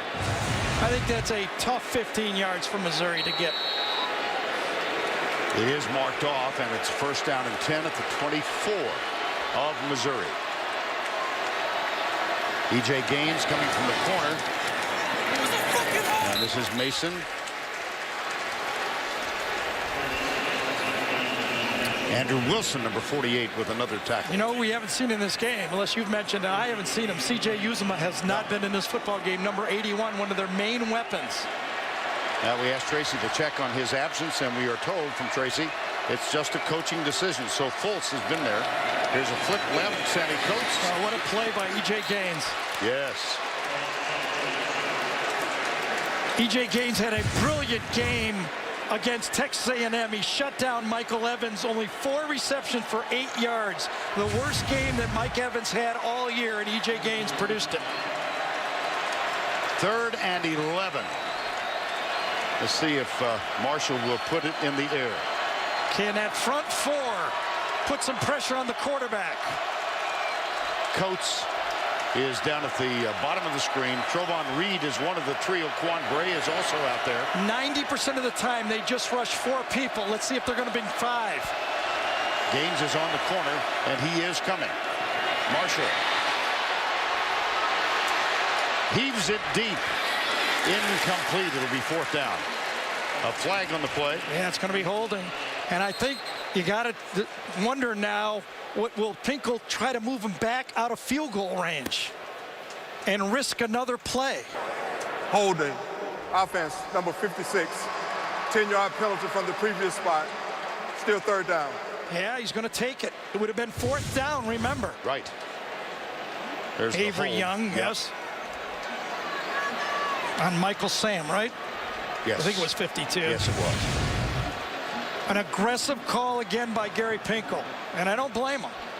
The way points are, tallying up here, but now you put, a pass interference or a holding penalty gives Auburn a first down. Fultz, the tight end, is up on the line to the right.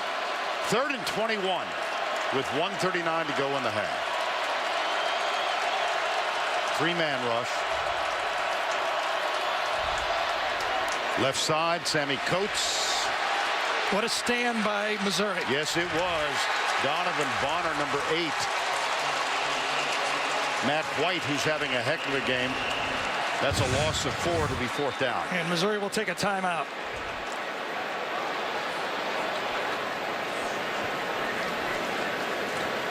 Donovan Bonner wrapped up what Matt White began. Kind of went out of sync for Auburn that time. A couple of wide receiver screens. They went away from running the ball between the tackles, and they never quite got it back in sync. Time call, 28-20.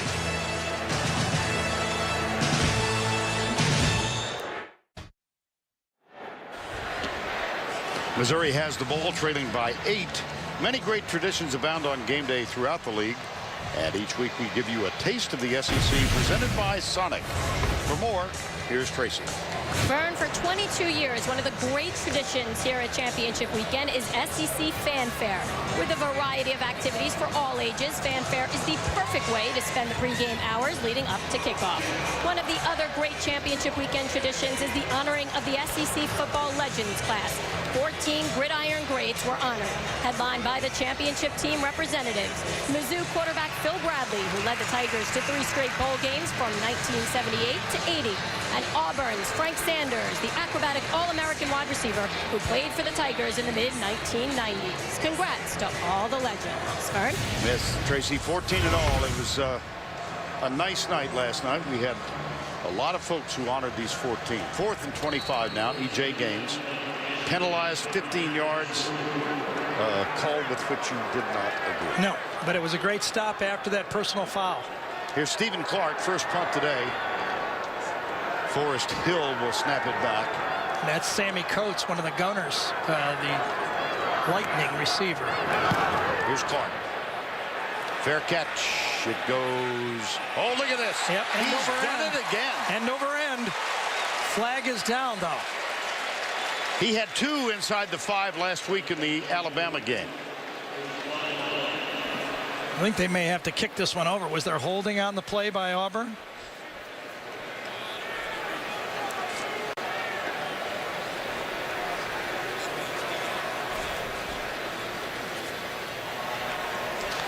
Legal procedure. Yeah.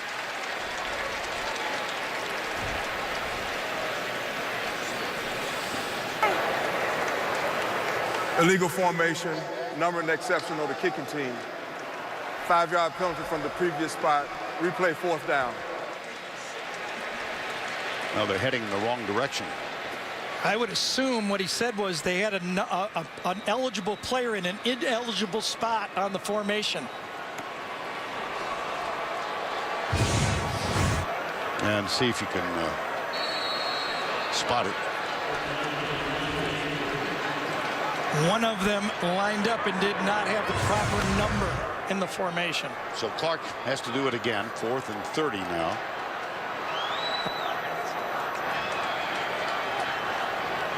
Hill snaps it back.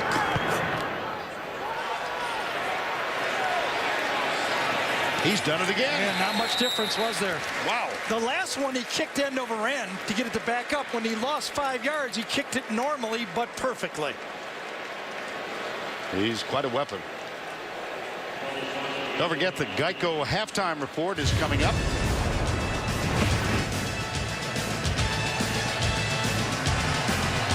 Geico halftime report. And Tim, Spencer, and Brian have joined us here. And look forward to their assessment of the day. Yeah, and excuse me, Vern, how aggressive should Missouri be? Remember, Auburn has 2 timeouts. You don't want to have to punt again if you're Missouri. Franklin dodges the tackle and moves it out to the 15-yard line. He sure did dodge him, didn't he? Was he? I don't know exactly. Was it Gabe Wright who he dodged? I think it was, yeah. Wow. And they go hurry up, under a minute to go, first half, second down and 3. Both teams with 2 timeouts. Here's Franklin looking deep, firing it across the middle. LaDamian Washington asks for a face mask call, doesn't get it.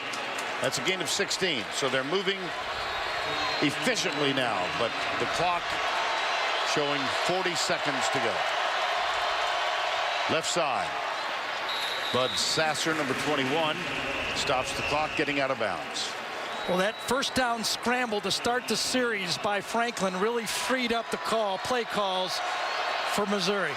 And you see the 48 total points, most ever in this game, which began in 1992. 2nd and 5. Right side, overthrown. That was for Marcus Lucas, number 85.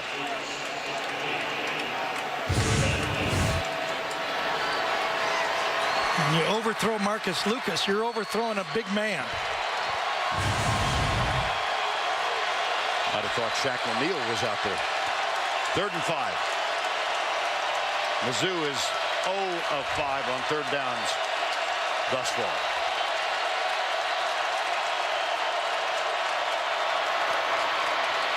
Hansbrough.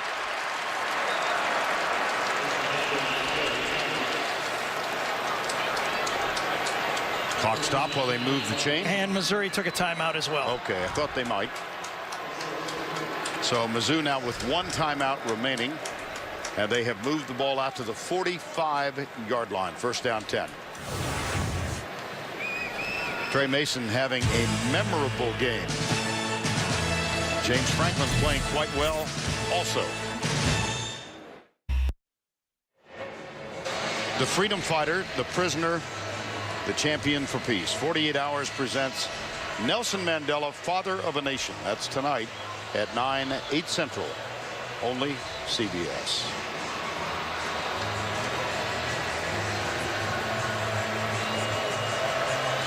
Now there's the face of football. That's Max Copeland. Originally walked on at Missouri. He loved the school. His father played there. He's a physics major. How would you like to share a test tube with that guy? 28-20. 25 seconds to go. Deep. He's got him open.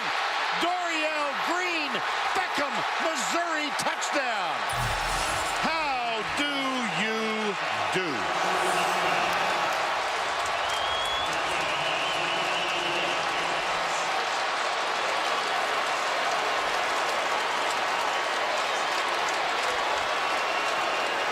Boy, Ryan Smith, it gives Doriel Green Beckham a 10-yard cushion.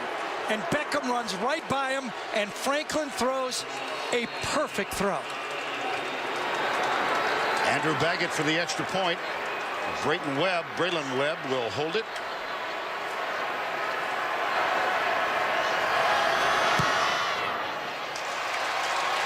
It's a 1-point game. It all started when James Franklin brought the running game with the quarterback. He dodges a sack. The series is over if the sack gets made right there. And then a really cute little play by Missouri. The receivers cross here. Beckham's to the outside, a little wheel there, and Ryan Smith gets frozen. Starts for 1 second, doesn't get going, and Beckham eats up the cushion, and a beautiful throw. Another high ball. Those, geez, that would be these guys throwing these balls. You just look like you got throwing it into the post. 6'6". What a drive. What an answer from Missouri.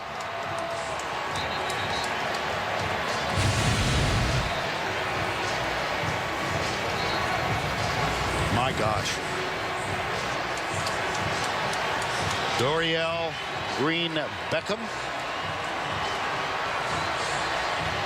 55 yards. And that puts him over 100 yards receiving in the game. 4 for over 100 yards, and it is a total matchup problem for the Auburn defensive secondary. At halftime, the Missouri team goes in and goes, coach, please, I can just throw a whole game. The receiver, just throw every play. And of course, they're not going to do that. And the Auburn guys go, we can run anytime we want. I go back to your statement at the end of our on camera. 4 yards? 4 inches. 4 inches. Both teams are doing it. Auburn's running between the tackles, and Missouri is throwing the ball high. 28-27, final 18 seconds of the first half of play. This one is very short, taken at the 20. That's Nosa Igwe. Now Red Lobster presents today's Scholar Athletes. 2 of them, Matt Hoke for Missouri, 2012 SEC Academic Honor Roll, and Trent Fisher. Recognize the name? He's the son of Jeff Fisher, the Rams head coach. Hoke. There he is. And just to kind of summarize again what else happened, remember after the personal foul, DJ Gaines, the time at that point was 2:30 left. Auburn was up 28-20 at the 24-yard line, 1st and 10. Missouri gets a stop, ends up scoring. What a turn of events. What a stop of that Missouri defense.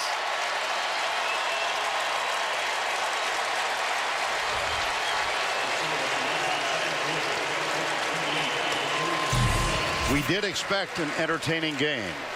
We've gotten one. 28-27.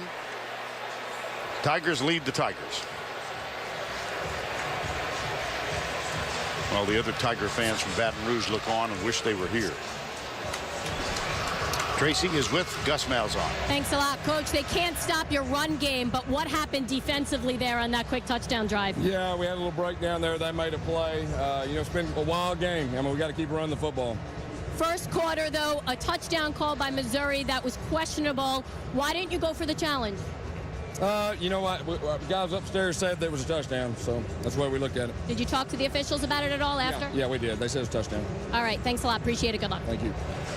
I think you would disagree still. Well, it wasn't, but, you know, it's been a great game, but I thought the Mountain West game was tonight. It is 10 o'clock Eastern on CBS. Utah State, Fresno State. We'll be back with the Dr. Pepper tuition giveaway after this message from your local station.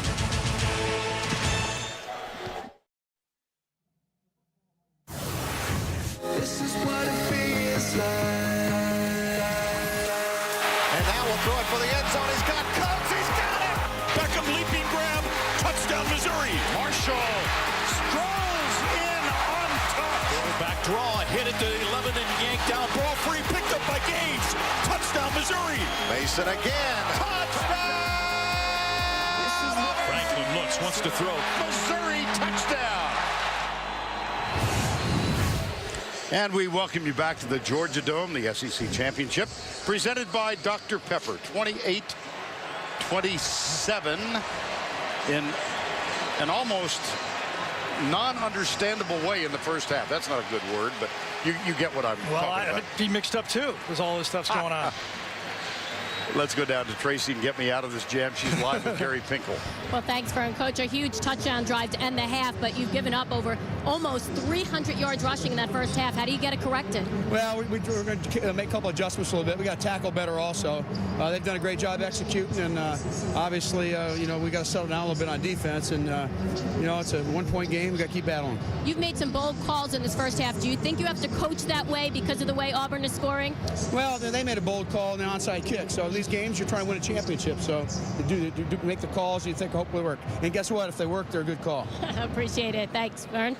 Oh, how true that is. Thank you, Tracy. Well, when we came on the air a couple of hours ago, you said it's going to be 4 yards and 4 inches. Right. It's playing itself out. And both has happened. The 4 yards has been owned by Auburn between the tackles. They're running the ball at will. And the 4 inches, the mismatch of the receivers for Missouri has not been able to be stopped by Auburn. I think the line of the day, though, is by Gus Malzahn.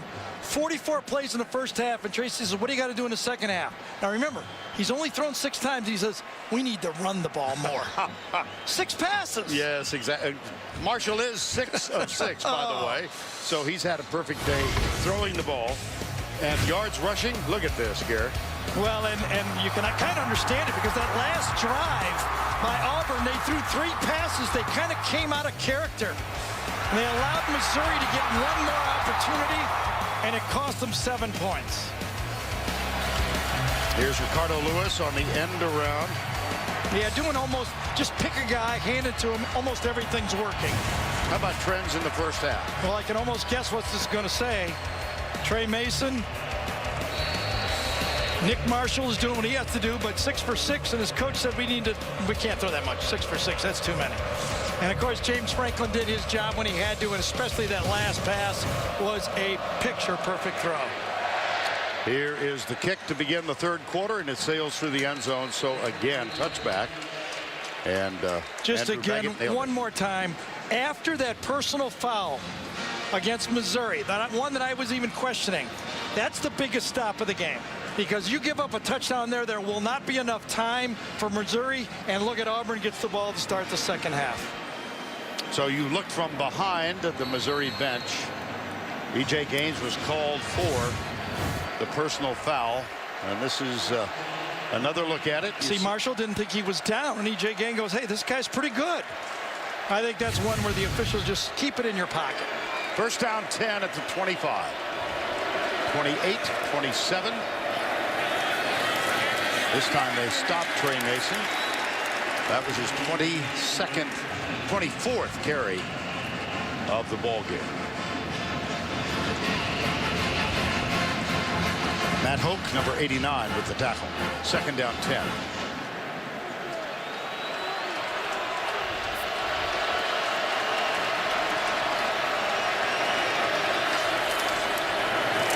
Seen this play before?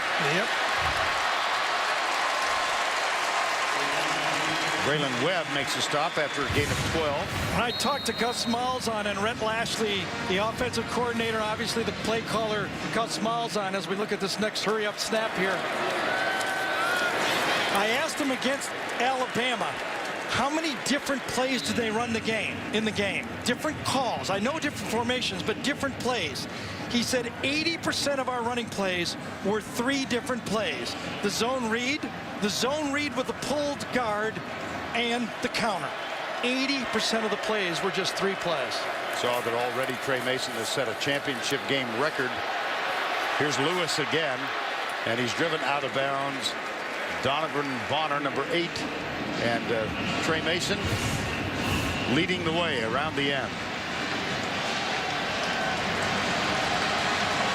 Well, a big 3rd and medium. This is where that front 4 for Missouri has to make a play. 3rd down 4. Or is it going to be a front 3? No, it's going to be a front 4. Yeah, Brantley comes on. No, it's going to be a front 3. Yeah, somebody's got to hurry. Yep, Missouri's going to have to timeout. Call timeout because Harold Brantley arrived on the field and he was told, get back. Missouri. It's their first time out of the second half. One of the things that Missouri staff and players said is we will have no problem with the hurry-up. Now, their offense might work, but the hurry-up is not going to bother us because in the Big 12, we've seen it for years. Timeout taken by Mizzou.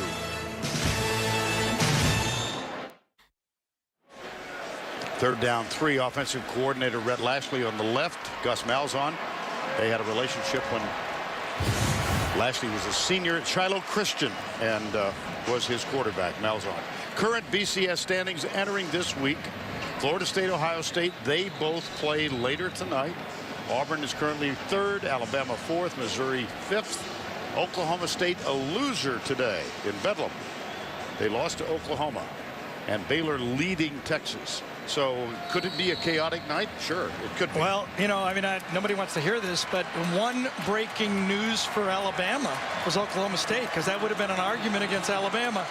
We've seen crazier things happen, but could Duke beat Florida State? That's really crazy. 3rd and 3. Corey Grant in motion. Mason goes around the edge. He's so good at that. It's been there all night, hasn't it? He's so good at that ball. That play was designed to run between the tackles. It got stuffed down, nothing there, and he bounces outside and just makes a first down. First down 10. Over 300 yards rushing in this game. Wow.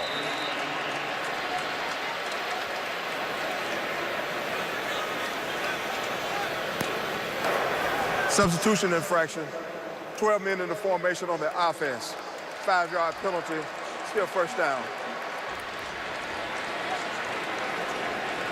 See the visor on Gus Malzahn? That's because he so admired Steve Spurrier. And there's the look at the confusion. I think they brought in Sean Coleman, number 72, is playing a little bit of tight end with a 37 number on. They're bringing in an extra offensive lineman occasionally. Marshall to throw for only the 7th time. And his receiver fell down. He was open by 3 yards. It was Jay Prosh. Yeah, it was the wheel route, the famous wheel route that we saw Auburn use against Texas A&M. Prosh will come down here and go on the wheel to the outside. Defended well this time. The corner drops on the play, and Ponder just gets his hands on it. It was a bit underthrown. Nice play by Ponder. Yes, he did. 2nd down, 15.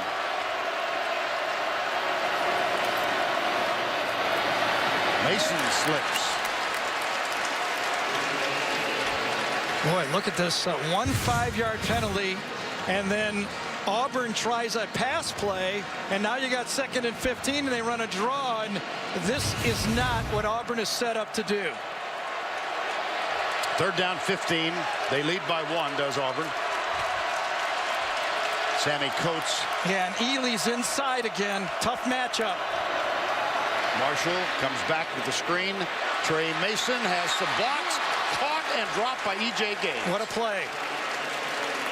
A gimmick play that time by Auburn. The offensive line freezes, and it's a throwback.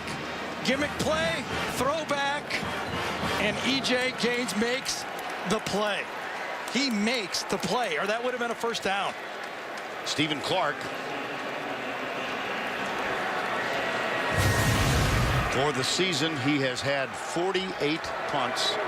Only 5 have been returned.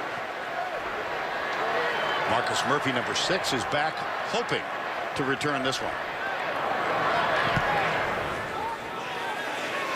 Very high, fair catch called for and taken at the 6-yard line, inside the 10 again. Well, they did it last time. Yeah, they did it last time. 92 yards. There is a well-lived-in face. So's that one.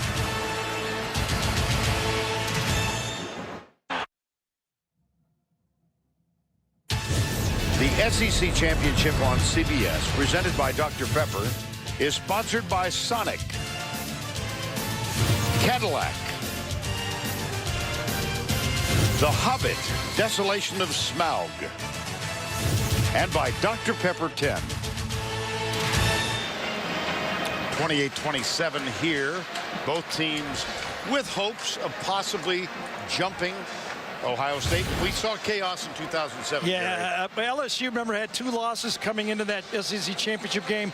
I went down in the locker room after LSU won the game. They were despondent because they did not think they had a chance to play for the national championship. And then what happened ahead of them? Missouri and West Virginia lost, and LSU left all the way up there to play Ohio State. And won. So play hard out there. You never know what's going to happen in front of you, right? Exactly. First down 10. 28-27. Henry Josie is the running back. 3 receivers to the left and a flag thrown. Looks like a motion call against Mizzou. Offense, number 81. Half the distance to the goal. Still first down. That's the tight end, Eric Waters. So he trots off, and Sean Culkin, number 80, takes his place. That's one of the tweaks that Missouri made this year from 2012. The tight end has evolved a little bit more in blocking. The splits are smaller. They're not as wide as they were in 2012. First and 13. Another flag. Yeah, but, you know, they don't hurt as bad down here. They don't... No, you're right. False start. Offense, number 65. Half the distance to the goal. First down. That is Mitch Morse, the right tackle.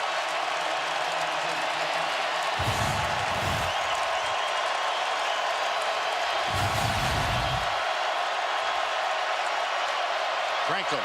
I thought it was going to be picked off by Davis. Wow. So did I. Oh. Davis smelled it all the way. He went over the top and almost made the play. Marcus Lucas, good thing Marcus Lucas is a big man, because Davis right here almost makes the play. Watch him, he smells it, and he jumps it. 2nd and 13, quick opener up the middle. And the remarkable story of Henry Josie continues, because he has now gone over 1,000 yards in this season of total redemption for him. Terrible, terrible knee injury 17 months ago. 3rd and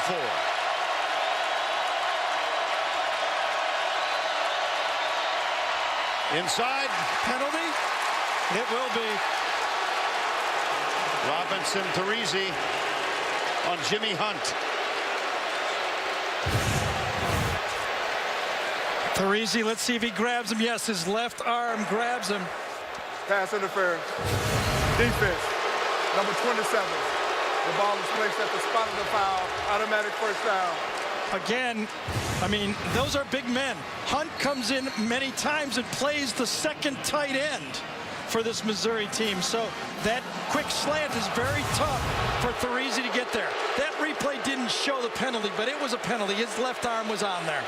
First down 10.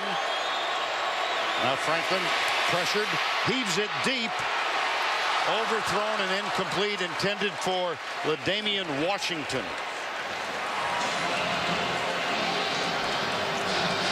Second and 10.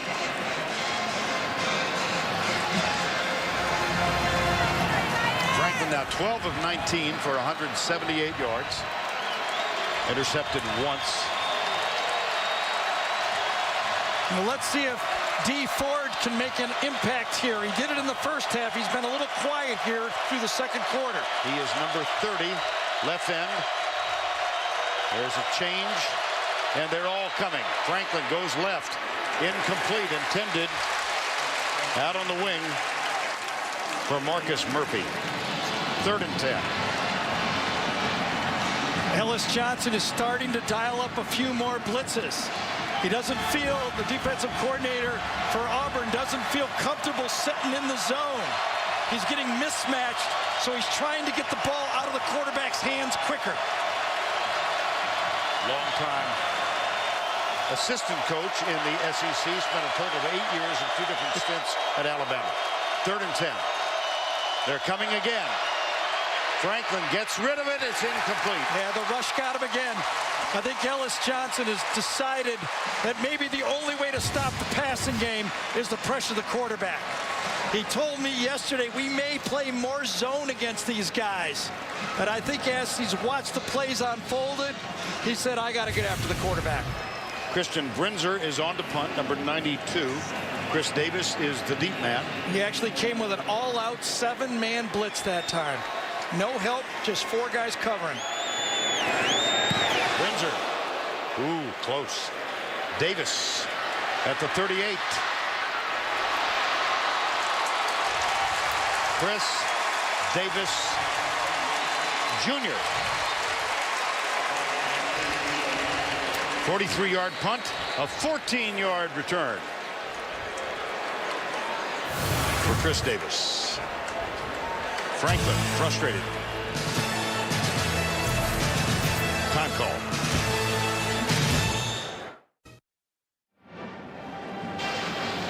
And we welcome you back to the Georgia Dome, 28-27 Auburn.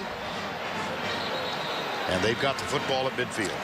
At halftime, somebody asked me, what do you think Missouri should do to just stop this running game from Auburn? And I jokingly said, maybe the defensive backs for Missouri could all limp out there and entice the pass from Auburn. If they all come out with holding their hamstrings. Yeah, hamstrings.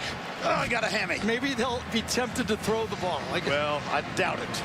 Nick Marshall is 7 of 8 for 102 yards. But the most amazing factoid for the Auburn run game. Trey Mason has 28 carries for 218 yards. Yeah, but both teams did force a punt to start this third quarter. So the adjustments at halftime that Gary Pinkel told Tracy, maybe they're working. That's Ricardo Lewis in motion.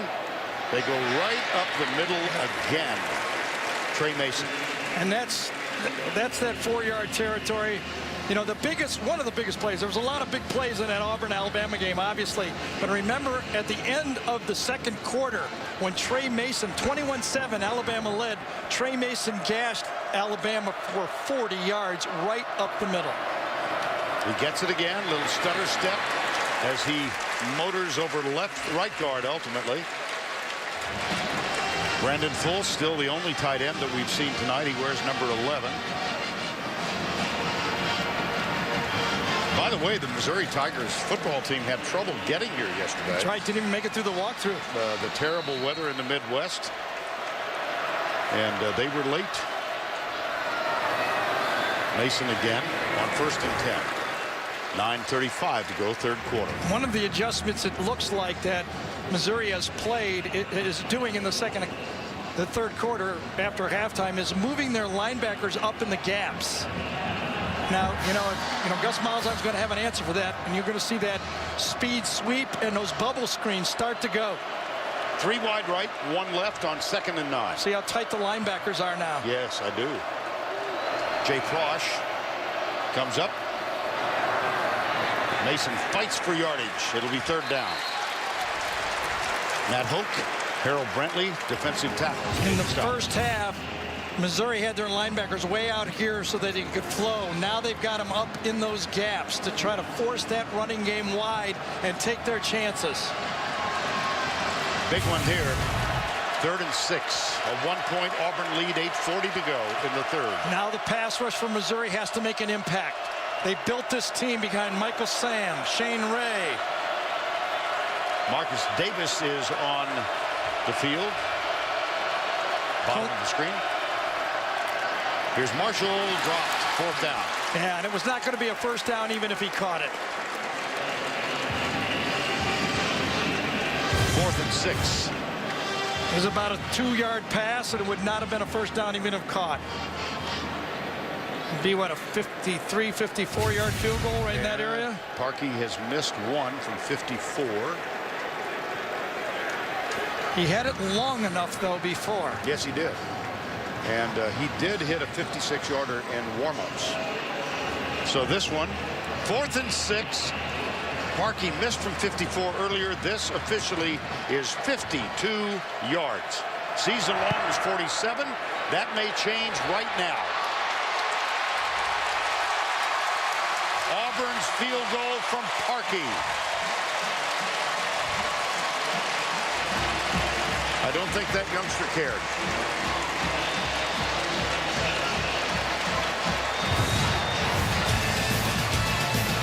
Cody Parkey.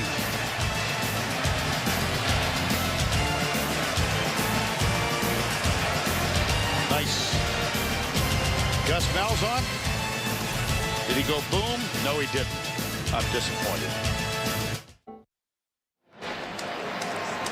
8:17 to go in the 3rd. 31-27 now Auburn. Both Missouri and Auburn with hopes of vaulting into the final 2 in the BCS. Take us through this on the left. Well, here's the matchup, and here's the arguments for both sides. For Florida State and Ohio State, their argument is, hey, come on, we haven't lost a game. We're in one of the, undefeated power conferences right now, and no one-loss team has ever leapfrogged an undefeated team from an AQ qualifying school. And Ohio State has 24 straight wins.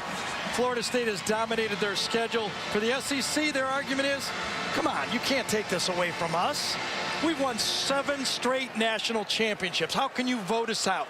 We have the strongest conference, the most teams in the top 25, and we have won when we were the one-loss team playing undefeated teams twice in the BCS title game. One more technically, yes, when Alabama beat LSU, but in this one, this conference against other conferences in the outside. You want to come down on one side or the other? Well, I guess I'm going to have to. I already did it all week. I'm going to set you up. You know that. And then dodge. Yes. Here's the kick. It's a touchback. All right, one more look. Well, I've got my disguises to get out of here because in this year, I'm going to put my GD and vote on this side. I think it would be unfair to have one of the other conferences have to have a 2-loss. Yeah, I mean, come on. I mean, you can't. I can get the tiebreaker for the SEC. Right. I think a leapfrog is a little bit of a stretch. First down 10, Missouri. But I think there's a lot of people that argue against me, and I probably will have to have a disguise to get out of here tonight.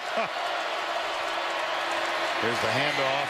Hansbrough. Russell Hansbrough, number 32. And the tackle made by Craig Sanders, number 13. Second down, 8.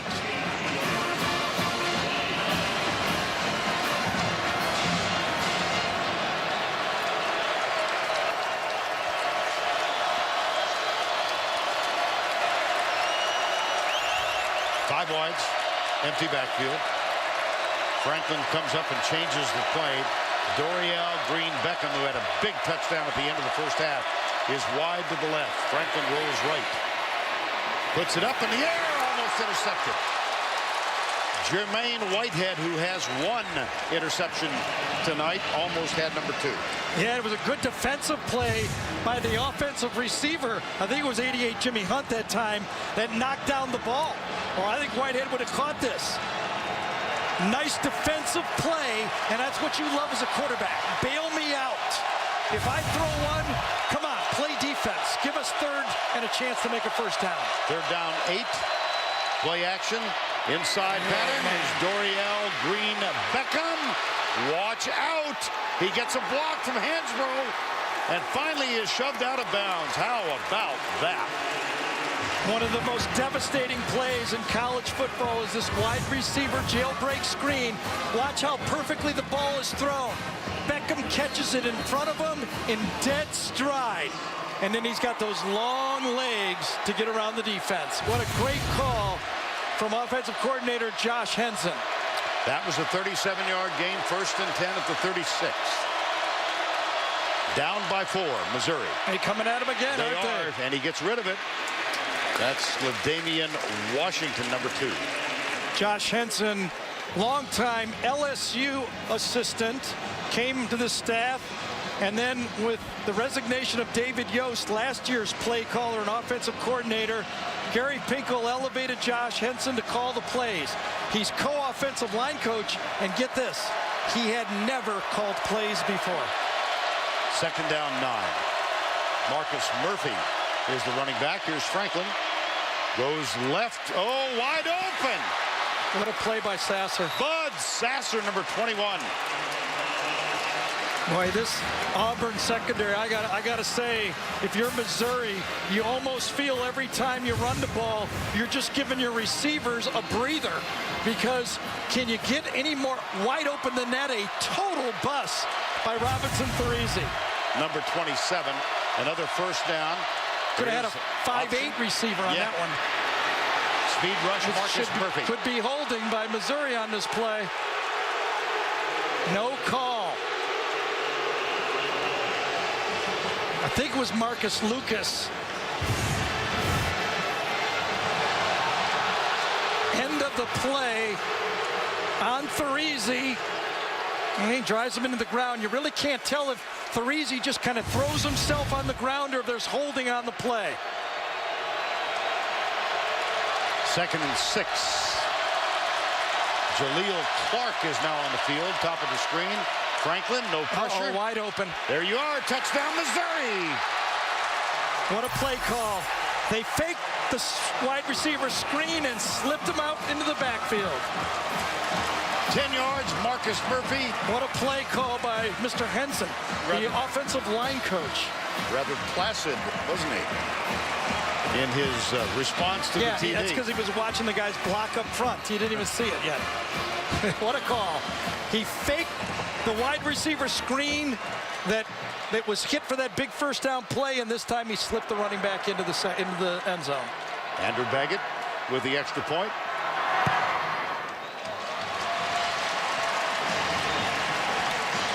Missouri up by 3. Remember the play just before. Was there holding right there? If there was, it was in the framework of the player. And then the touchdown call.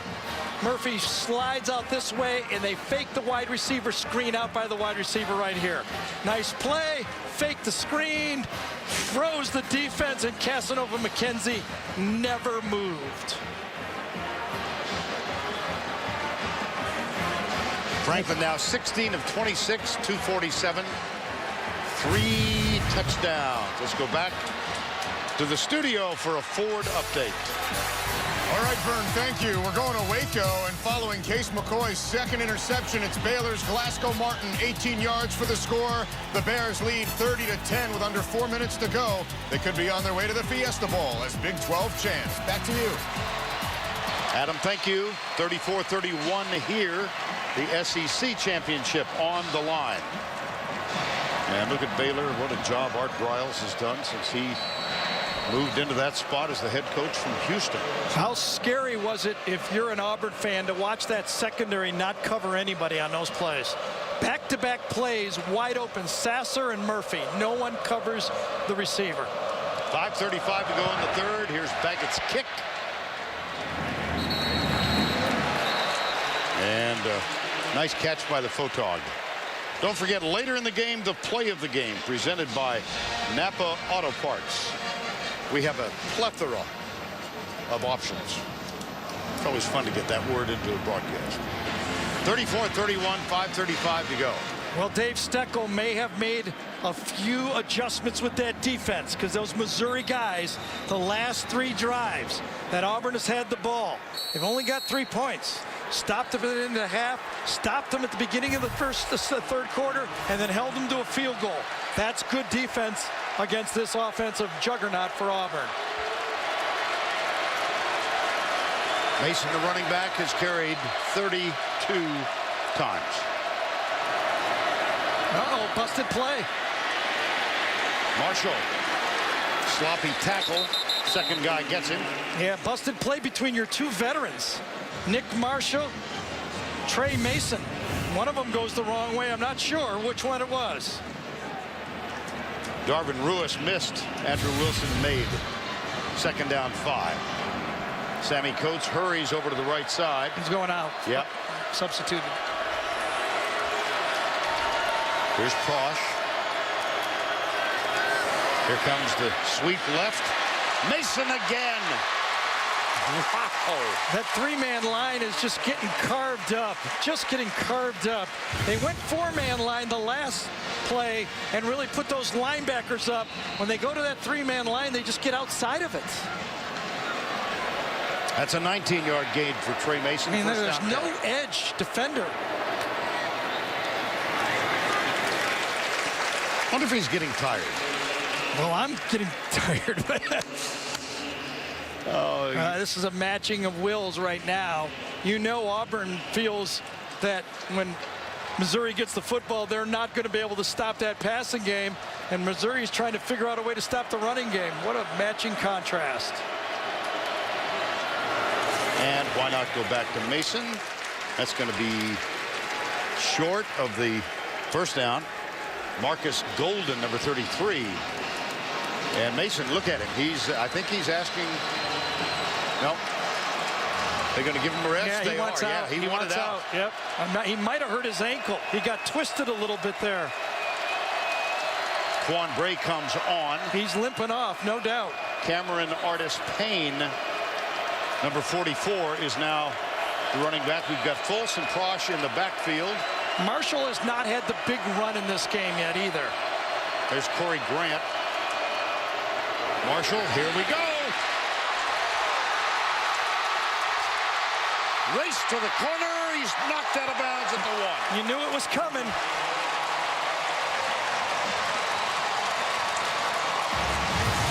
When would they finally be able to figure out a way to get Marshall to the outside? Again, that 3-man line, they figured a way to get outside of it, this time with the quarterback. And the hurry up. Mason is back in. Touchdown, Corey Grant.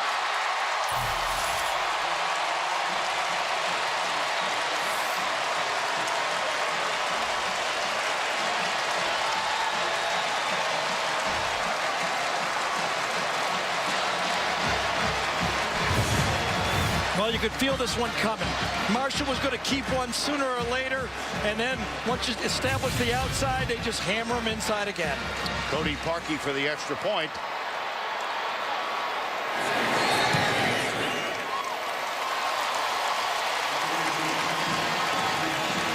Advantage Auburn. 3:21 to go. Well, we were speculating when would Nick Marshall get an opportunity to carry the ball. Look at the 3 defensive linemen are inside, no edge right here. It's an automatic keep for Nick Marshall. Fakes it. Don't even have to block, although Jay Prosh did get a good block on the play. And then a missed tackle from the secondary by Matt White. And you're down there in a position to score again.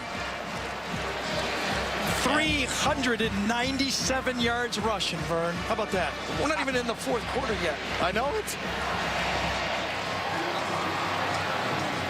Well, let's get the reaction from Gus Malzahn. No boom. I mean, he's basically, now think about this, he basically invented this offense himself. 397. I chatted with him yesterday briefly about I said, are these the same concepts as when you were at Hughes High School? He said, exactly. Exactly. I read a book called The Delaware Wing Tee, and he said, essentially, this is that offense. Just kept tweaking it, and it all starts. The way it looks, the dynamic part of it is, though, when you've got that modern-day running quarterback like Cam Newton or Nick Marshall that can also throw, what do you do to stop it? Not much. Here's the kick. Parkey. And it goes through the end zone. Gus Malzahn at Hughes High School. Got them into a state championship game. Moved on to Shiloh Christian High School, where his quarterback as a senior was Rhett Lashley, who's now his offensive coordinator at the age of 30. Then went to Springdale High School, same town, not far from Fayetteville. He was hired on as the offensive coordinator. 4 of his high school players joined him at Arkansas. Yeah, that's when we first met him. Yeah, it didn't work out so well. No, but that Wildcat was established, and it just started from there. He took it, obviously, to Tulsa, then back to Auburn, and then Arkansas State. Here's Henry Josie back on the field. Well, I'm trying to figure out now what Auburn does. First of all, what Auburn does is find a guy and cover him. Even if they complete it, at least know who you're covering. Will Ellis Johnson continue to blitz? They do. They bring 6 and 7 almost every play now. It's going to be 3rd down. Chris Frost, middle linebacker, number 17. Yeah, it's become a game now is who can make a negative play on defense. Because if you just stand there, you're going to get beat. 3rd down, 8, 2:45 to go in the 3rd. Dorial Green-Becken is wide at the top of the screen. Covered by Chris Davis. Franklin doesn't look that way. Flag before the snap. Yeah, that changes everything. Now it's going to be 3rd and like 3.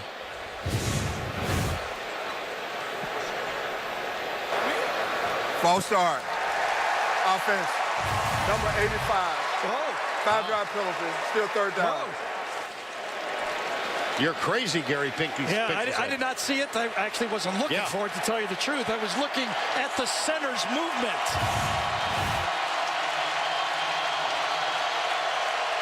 I didn't see it there either. I don't think it was in the frame on that one. It was outside the, kind of like the offensive lineman box. 3rd down, 13. It was one of the wide receivers. They called it on Marcus Lewis. Yes. Lucas. 3rd and 13. Josie out of the backfield. 4-man rush. They tried the screen. They tried to set it up left side. What a big call. Incomplete. What a big call. Because I don't think D. Ford could have seen the movement. I think at least both guys are moving. Let's see if anybody moves over here. Keep looking. I didn't see any movement. I have to be honest. Maybe a little squat, but I didn't see it. I'll tell you one thing. D. Ford didn't see it. Christian Brinzer, the punter. Chris Davis backs up a little bit. Takes it. Returns it. Got some room. To the 47-yard line. I actually thought D. Ford caused the movement. Let's see if Ford moves first, and then there's a flinch. Oh, yes. The flinch was here, and it was after D. Ford moved. That's a bad break for Missouri. On the other hand, they got a pretty good break early for the touchdown pass. You got it. There's D. Ford. There's no doubt that D. Ford caused the movement. First down, 10, Auburn. Mason slips a tackle, scoots down the sidelines. Matt White, number 17, who's had to make a lot of stops tonight, made that one. Yeah, they brought it back a little bit from when he stepped out, but it was still a first down.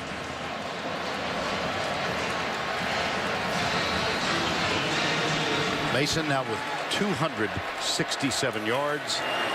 He'll try to add a few more, and he runs into the umpire. Oh, my gosh. Yeah, but that's part of the game. They get hit on passes. They try to stay out of the way, but the way Trey Mason is shifting and cutting, there's nothing you can do. There's the give to Mason again. Nice play that time. Ross Pulley is the umpire, and you're right, Gary. I mean, he's faking. What are you going to do? Right, he's faking 6 different ways, and the umpire's job, the NFL has put him behind the offense. And, maybe that's something that college football needs to look at, because right now he's right in the middle of the action. Third down, 3. Auburn 50% on third down conversions. Cameron Artis-Payne is in the lineup. And I think this is 4-down territory. Cameron Artis-Payne.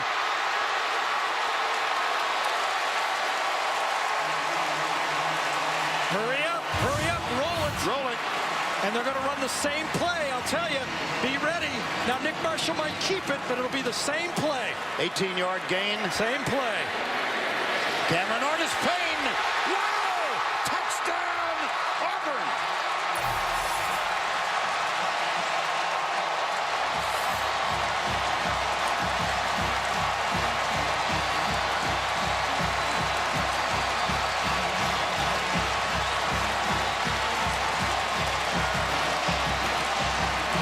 Coming. When they roll it, they run the same play, and they can do that because they have 3 options off of the same play. Cody Parkey for the extra point. The Auburn Tigers, this is breathtaking, have now rushed for 451 yards. Wow, it's incredible to watch. All right, this is the sequence right here. Remember the first play, Cameron Payne takes it right up the middle. Cameron Artis-Payne, and then Gus says roll it. And when you roll it, they'll repeat it. Missouri does not quite get set. Braylon Webb takes the wrong side. How about and Artis-Payne, oh my goodness. Wow. I don't know how he didn't break an ankle. 450 yards rushing. It's getting us ready for that big Army-Navy game next week and all the triple option. Yeah. Well, it ain't over. We do know that. There'll be some throwing still in this fourth quarter. 45-34. Nick Marshall, I mentioned earlier, he brought Wilcox County High School here to the Georgia Dome as a junior. And they won the state championship, the Class 2A Georgia High School Football Championship. Started his career, of course, I think most of you know by now, at Georgia. Dismissed from the team for his participation. There's Cameron Artis-Payne.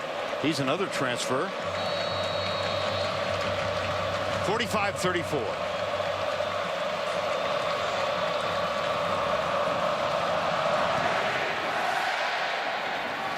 That's another one that will say. Nick Marshall, I mentioned earlier, he was a multi-talented two-sport athlete. Yeah. Look at this. With the headband, there's his first dunk. Now he's got the crossover. He's going to try to play both sports at Georgia. Drains it, and watch this last one with the windmill dunk. Nick Marshall's got some game. Don't want to play with him at the co-rec, do you? After he was dismissed from Georgia, he went to Garden City Community College in Kansas. 1 year there, 6-4 record. Here's Josie. Big hole! Josie's in a foot race. Look at this. Henry Josie. Yeah, and Ryan White didn't know what angle to take. Oh, no. Oh, no. He ran right into the cart. He shoved him into the cart. Yeah, that's going to be a personal foul. Ryan White took an angle, didn't know what angle to take, and then at the end of it, watch him shove him. More importantly, is Josie going to be okay? Oh, dear. Yeah, right there was uncalled for. His back into the tire, I think, right? I hope. Yeah, his back hit the cart.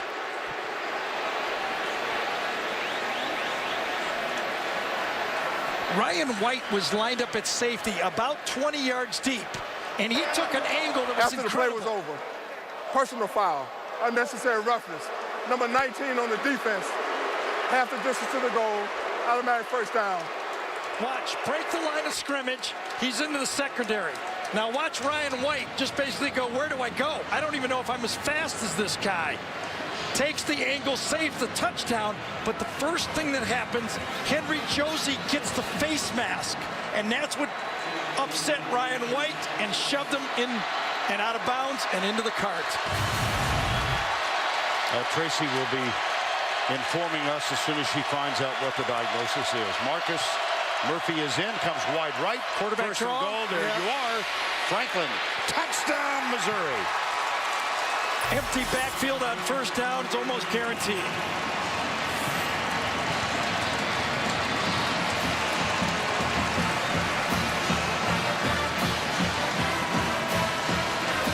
Connor McGovern, number 60, led the way. They go for two.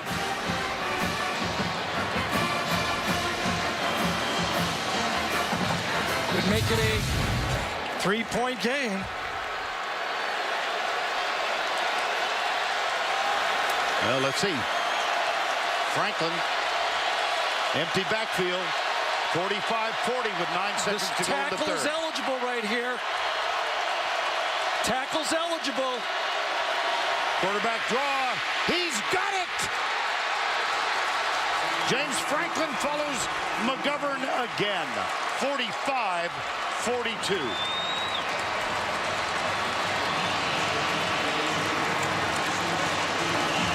Back-to-back quarterback draws. That was an odd formation. It was on balance to the right, and Justin Britt was eligible. They actually ran the quarterback draw. Might want to be ready for that one later for Auburn in Missouri. You remember our conversation about midway through the season, if this season of the SEC on CBS was as good as 2006? Yeah, exactly. We've surpassed that, right? Oh, my gosh. Let's get an update from Tracy on Henry Josie's injury. Well, guys, no surprise that Henry Josie's in a lot of pain after hitting into that cart. It is his back, like you guys mentioned. He's really trying to get back in there, but right now they are actually putting some tape, a bandage on the mid-back section. Can't see it clearly. Could be a cut there, but you can tell he just wants to get back in this game as soon as they do that, guys. Well, it was a frightening moment, and we'll keep our eyes posted on Henry Josie. Another look. As I mentioned earlier, if you know his personal story and what he went through to get back, you just got to root for the young man. Terrible, terrible knee injury against Texas a year and a half ago. Actually, more than that. Here's the catch taken by Corey Grant. Well, we've got a doubleheader for you on CBS this Saturday afternoon. Later tonight, 10 o'clock Eastern, the Mountain West Championship at Utah State at Fresno State. That'll be live. The Mountain West title on the line on CBS. We want to go back to that illegal procedure penalty for Missouri. We've been told by Steve Shaw, the head of officials, that even though Dee Ford was in the neutral zone, the only guy that can react to it is the tackle in front of him. If the receiver flinches, that's the proper call. We wanted to correct that. 45-42. Here is Corey Grant. He's loose. Like that matters. That's like your arm's cut, your right arm's cut off, and we're talking about a pimple on your left arm.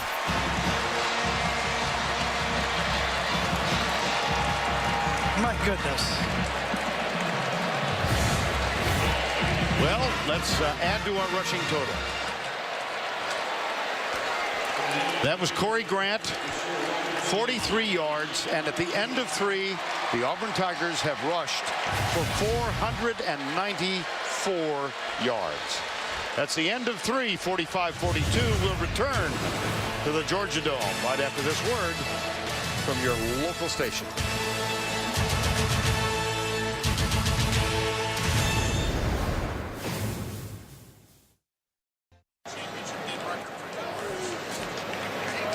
We welcome you back to the Georgia Dome, 4th quarter. If you're a fan of defense, you're probably tempted to click off here. 97 points so far. Well, I said Missouri had to score in the 30s. I was going to finish my sentence saying in each half. They have scored. It's going to be 60 to win this game, I think. Holy cow. Recognize that fella? One of the great athletes. Bo's going, put me in. Yes. Bo Jackson. Turned 51 a couple of weeks ago. 1st and 10, 45-42 as we get set to go in the 4th. Mason actually guessed wrong that time. Maybe the first misread he's had in the game. Vern Lundquist, Gary Danielson, I've got really bad news for you. I'm giving you the honor of doing the Geico game recap. Well, Geico's going to have to pay more for that many points. They have to do more. You don't see much like this, especially in Indianapolis. It's a new world for SEC football in this game.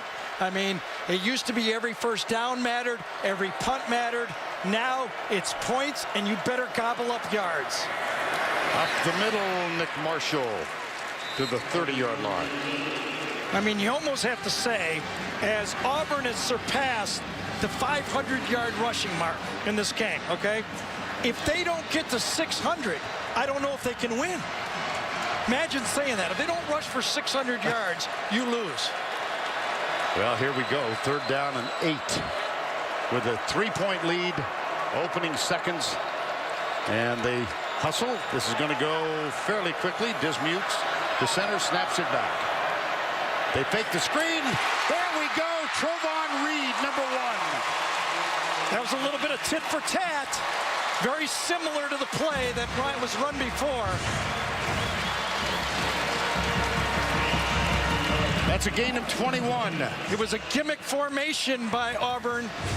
They went unbalanced on the play. And they did it real fast, and it confused Missouri. Now there's a huddle among the officials. And they're saying to Dismukes, get back. I don't see a flag anywhere.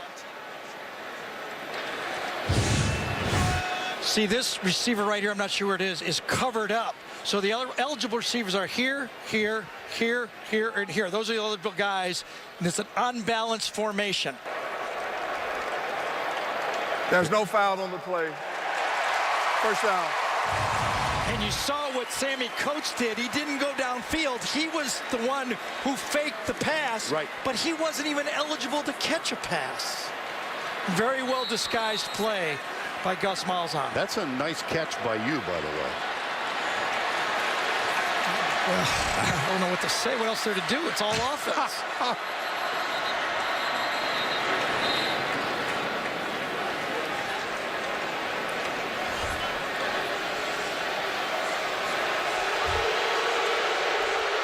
Right now, the Missouri fans are saying, can we get back in the Big 12 where they play defense? Really never seen anything like this. Well, we've come quite a distance from LSU 9, Alabama 6 in overtime, number 1 versus number 2. Well, 127 plays have been run through 3 quarters. And it's 1st and goal.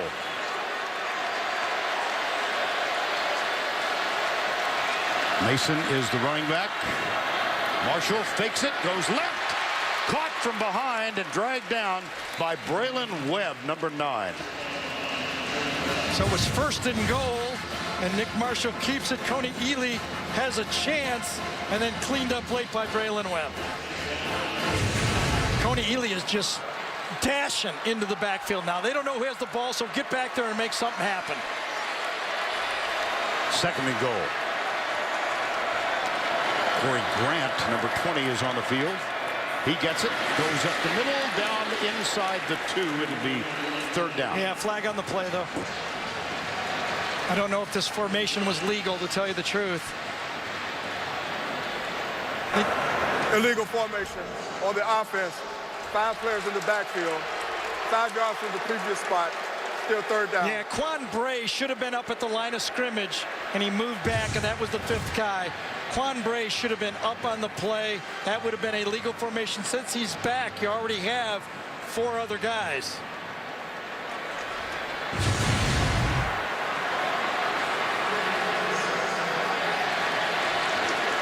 And you know, no C.J. Uzomah here. That's where they used to like to go with the football, number 81. Right. He's not in the game. Has not been all night. Brandon Fultz is the tight end, number 11. He's up on the line to the right side. Mason, not much. It's a big penalty. Big penalty. This is almost like a tennis match now. If you don't hold serve, you're in danger of losing the set. Yes, I agree.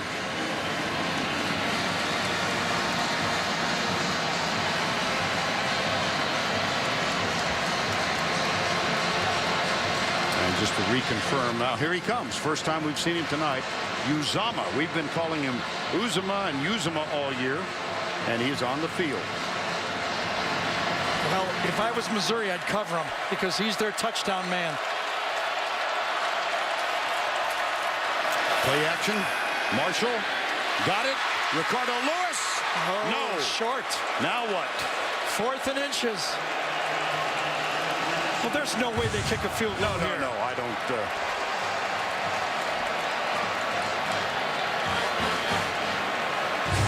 Right. That's like wasting money, basically. 4th and goal with a 3-point lead. The SEC championship game presented by Dr. So who Pepper. gets it? Does Trey Mason get it, or does Nick Marshall keep it? Mason's to the left. My money's on Marshall. 4th and goal. No, should have called Mason. I don't know if he made it. He did not. It's now close. they signal. Yes, he did. Now they signal.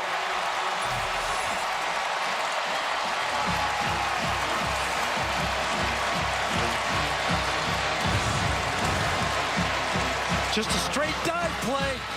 Everybody's got to block someone. He gets stopped initially and then falls across the line. Good call. Well, the signal came understandably a bit late. It was tough to see in that pile of bodies. It was the foul. Ruling on the field was a touchdown. The previous play is under further review. The only thing that could stop this is if his knee was down before he broke the plane. Gets stopped, watch him bounce out, and then fall across the line. I think that one's going to stand. Yes, it will. Yeah. Quite sure it will.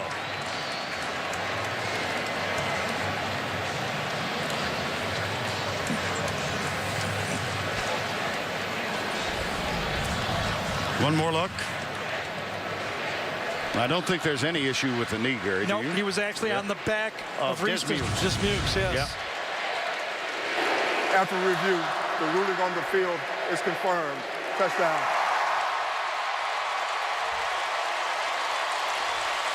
All right. Have a little popcorn treat. I wonder how many 75-yard drives we've had tonight. We need a calculator. That one was 8 plays, 75 yards. Took an inordinate amount of time. It was 4 minutes.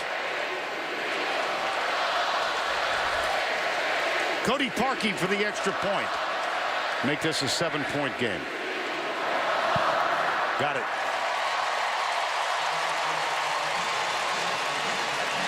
We'll make it a 10-point game. I'm sorry. Yes, 10 I'm points. sorry. Good for you. Well, it doesn't mean anything. No, I know it. Missouri serve.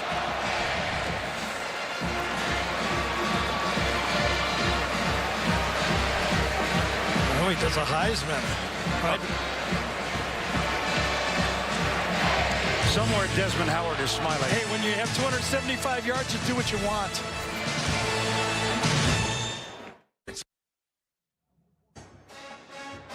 And now it's time for our Geico game recap.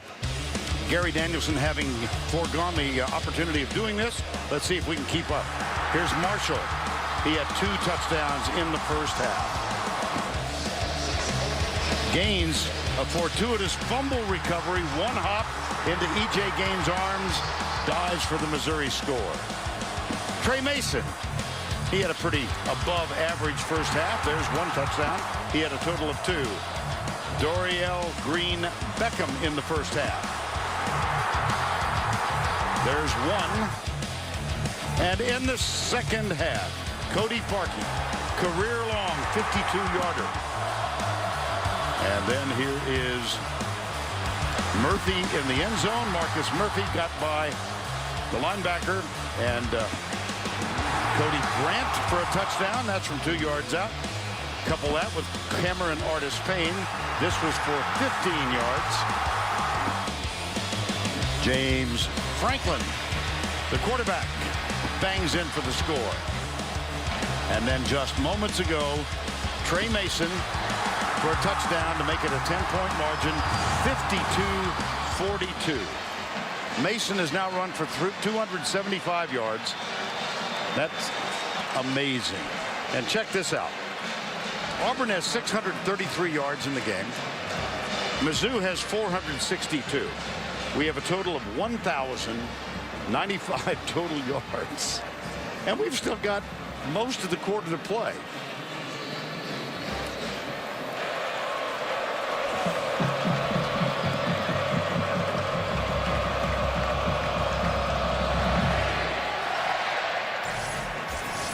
Parkey again, so we're going to have an opportunity for a 75-yard drive.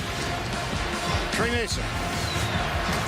Well, you know, he has the wiggle, he finds the holes, he presses it, and he's strong. I mean, he's bringing everything to this game.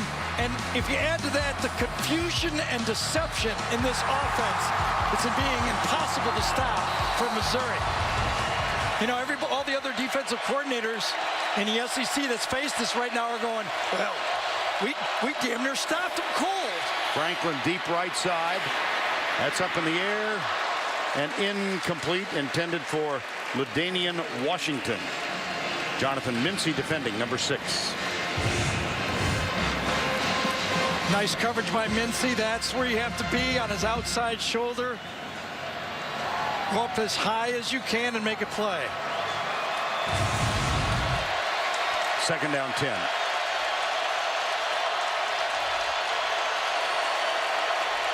Four wides.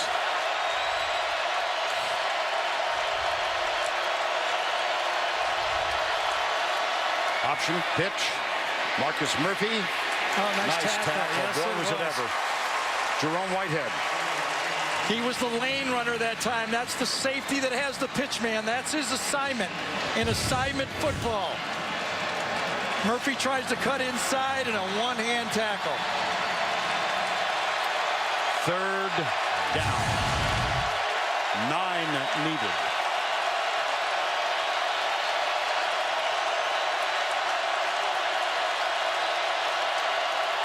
Franklin looks left, is chased right deep forward, has him.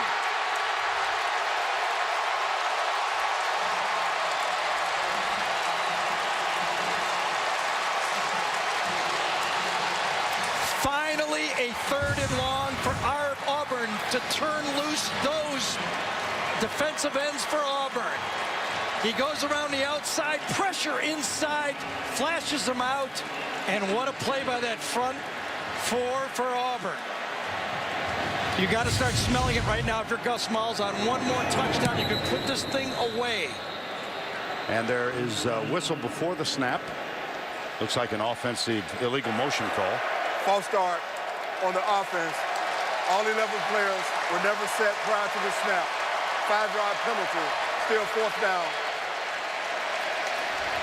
9:55 to go.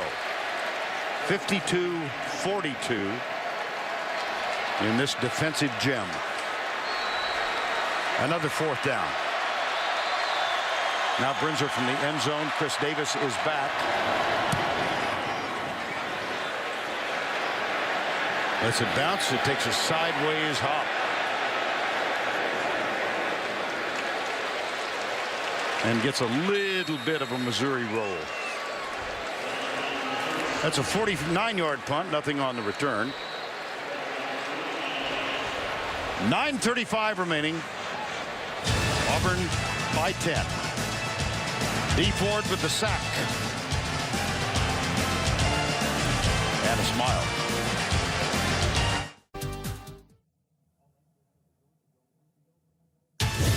The SEC Championship on CBS, presented by Dr. Pepper, is sponsored by Dodge, Verizon, Kay Jewelers, and by Bud Light. 4th quarter, Auburn leads by 10. Gary, how about this offense? Well, right now you're going to have to see if Gus Malzahn can take some time off the clock. But, you know, there's a little bit of deception, a little bit of misdirection, but there's a lot of blocking. This time Jay Prosh, Brandon Foles both fit, and downfield goes Trey Mason. There's a little bit of everything in the offense, and when everybody fits theirs block, it's really tough to stop. And they've got the ball again at the 36-yard line. 1st downs and clock. Obviously a touchdown here would be huge. The Missouri defense has been on the field for 76 plays. They need to get off. Got to stop here as soon as possible. Ricardo Lewis on 1st down. Trey Mason another carry. Just back to the line of scrimmage. Stuffed that time. Yep. 42 carries for Trey Mason. Yeah, I don't know if Auburn can go slow. You know, I just don't know if it works for them. That's right. Gets them out of whack. This will be a quick snap. When the receivers leave, then there'll be a quick snap. Corey Grant is the running back, and he winds up to the left side. Now in motion, gets the handoff, the sweep. He's got Fultz out in front.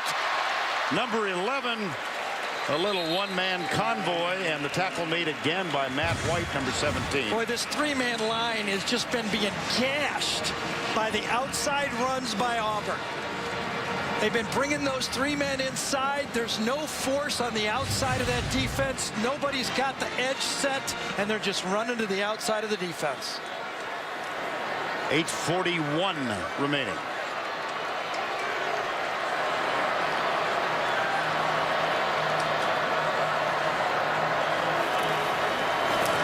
Let's go back up the middle. Not much this time either.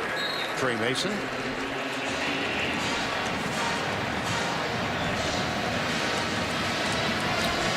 Nosa Igwe, he played on the 2010 National Championship team led by Cam Newton. I think he's the only one on the roster who actually played in that game.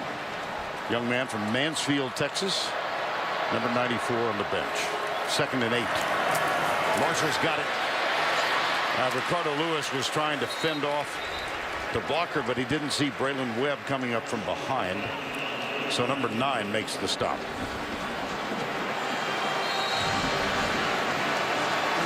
Field goal, touchdown, touchdown, touchdown. And all of those drives were quick.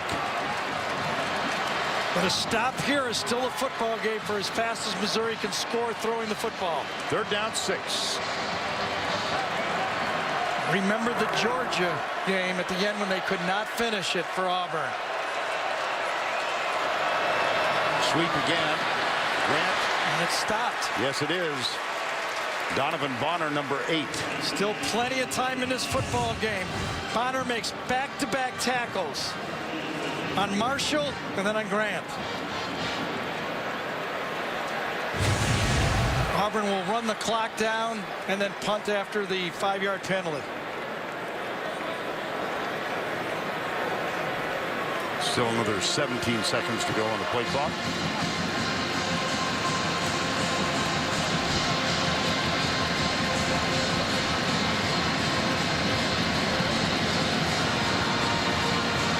Now, will they take a timeout so it's still under 5 yards, or will they take the penalty?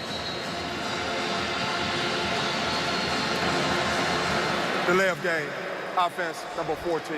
5-yard penalty. Still fourth down. See, the only decision there is if you took a timeout, then any offsides would be a first down. Now with the delay of game and the 5 yards back, a mistake doesn't give Auburn a first down.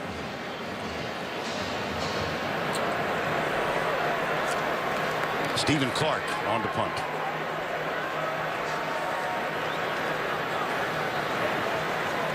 And he's been deadly with these punts. Oh, what a weapon. Forrest Hill will snap it back. 4th down and 9, 6:42 to go. And just in case, Marcus Murphy drifts back. See what Stephen Clark can do. The senior, ironically, from Kansas City, Missouri.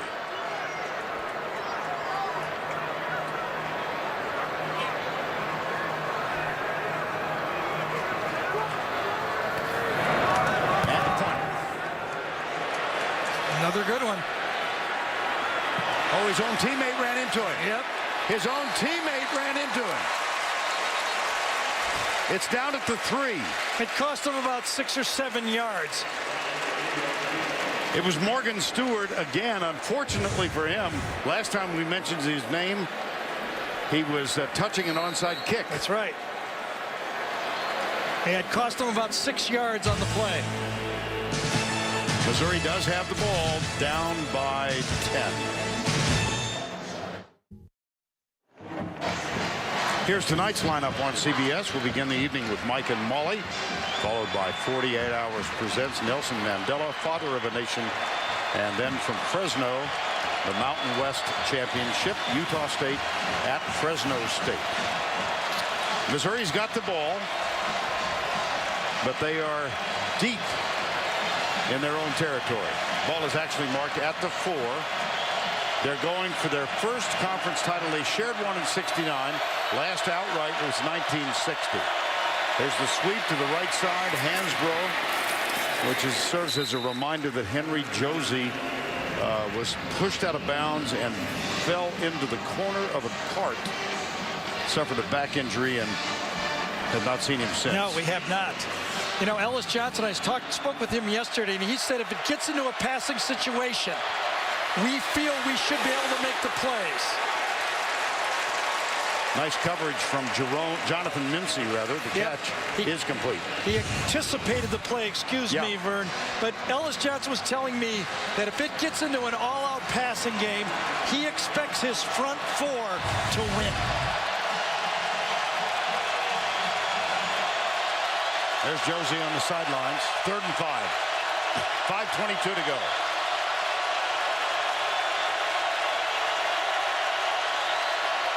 Franklin flips it out left side. Dorial Green Beckham.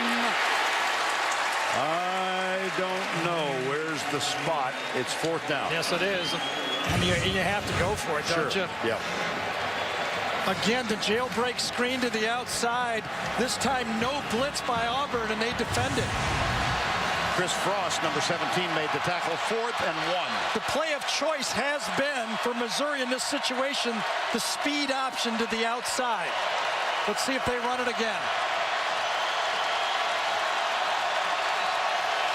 They would run it left if the option's on. They'd run it to the bottom of the screen.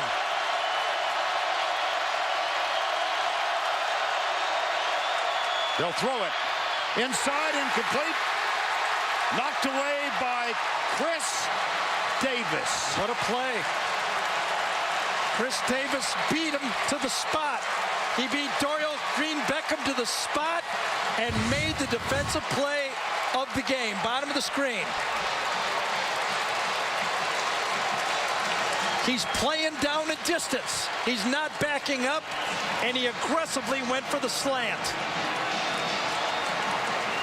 Chris Davis, the star of last week's win, with that miraculous missed field goal return. And it's 4th down. James Franklin. That might do it. Yeah, but that's all you can do. That was the call. You got to throw it there. If they defend it, they defend it. I'm kind of surprised we didn't get the option. 1st down, 10.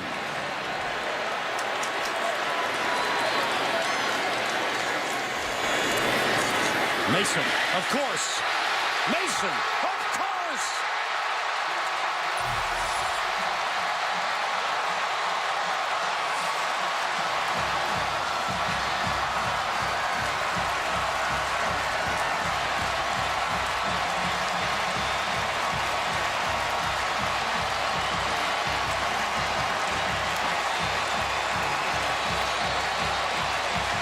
What a season for Auburn. What a night for Trey Mason. 290 yards, 4 touchdowns.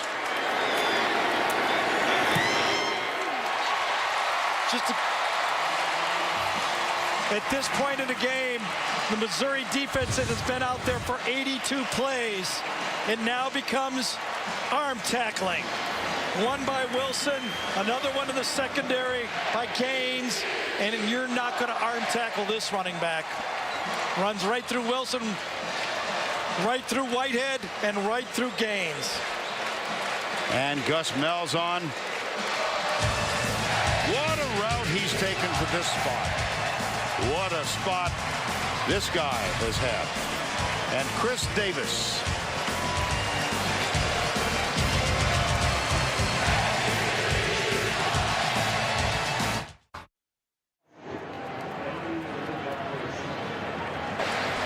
(59-42), 4:22 remaining. And take a look at the defensive play on 4th down. Yeah, Chris Smith was guessing slant. He was right. He defended it. And then the next play, handed off to number 21, and you're not going to arm tackle him. And as he gets back to the sideline and celebrates with his teammates, his offensive lineman that blocked for this team to rush for 533 yards, you have to wonder, has Auburn swayed any votes? Yeah. Because they've got to turn, what, about 20 votes their way from Ohio State. They've been awfully impressive. One of the things I've always hated about the BCS is it does not reward a team that improves. Auburn is a much better team now than the team that lost to LSU early in the year. They were playing with half an offense with Nick Marshall. He was too young. He had not even gone through spring football. They're a much better team now. Well, here's another touchback, and I need to ask you, now, a while ago you came down on the side of Ohio State. Ohio State's going to have to play some football tonight. Yes, they will. I agree. They're going to have to play some football. And you saw the graphic. I hope that Trey Mason has the 2nd highest total rushing in a single game, and it's a record held by Curtis Kuykendall that was established in 1944. Can't we just do a 4-team playoff this year, Vern? Yeah, well, wouldn't you like? Come on. Wouldn't you like? Just somebody, I mean, they change everything else in the country all the time. Hail Mary for Dorial Green Beckham at the 35, and appropriately Chris Davis is defending. Chris Davis, after he returned, now take a look at this, Gary. But he's got about a 40-inch length right there. We talked about 4 inches. The receivers are taller, but right now, this Auburn defense is smelling a win. 2nd down and 10. They slumped for a while, but they caught it again. Franklin got it. Marcus Lucas.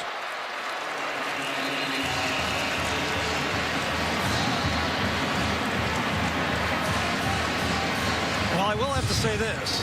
The offense for Auburn is definitely BCS ready. I don't know about the defense being BCS ready. Nope. That was a 44-yard gain. Here's Franklin running. Caught from behind by Gabe Wright, number 90.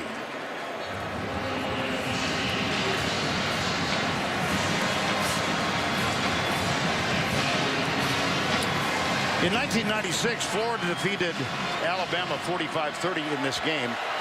That 75-point total was the previous high. We're at 101 points in this one. Kaboom! Chris Davis on Jimmy Hunt.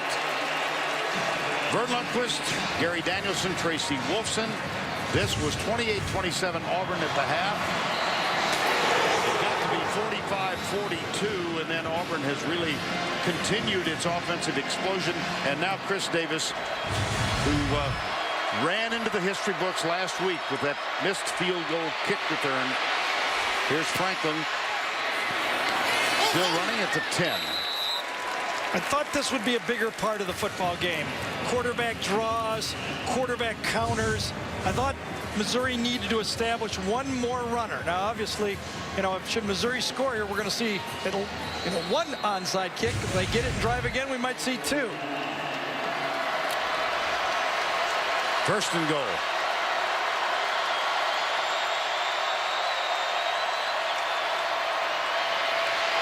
Got him. Nosa Igwe, number 94. Ellis Johnson said his guys have to win up front. That time a wholesale change. The front four for Auburn after the sack.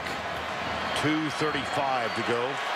Henry Josie is back on the field. How good is that to see? Inside. Oh, boy. Yeah, he missed the ball. He juggled it. That same jailbreak wide receiver screen has been thrown about 4 or 5 times.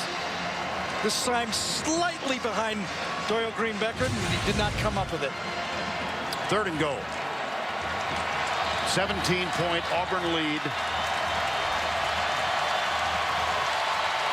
Hoping they win this game, A, and B, waiting out a very long night. You know, it's not fair to anybody. Not fair to Ohio State, not fair to Auburn, not fair to...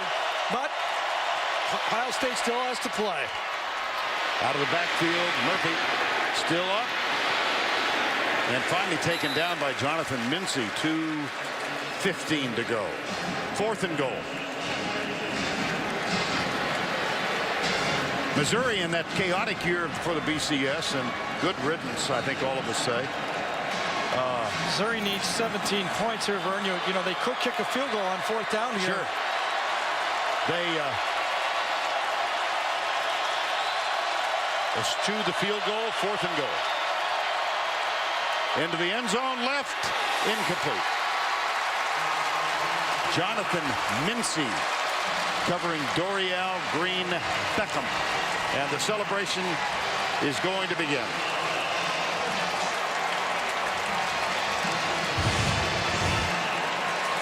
They tried to go to the tallest receiver against the short defender, but Mincy kept his position. No touchdown. And a first down as the ball goes over. Well, one of these, as the Open said, one of these Cinderella rides had to end. Yeah.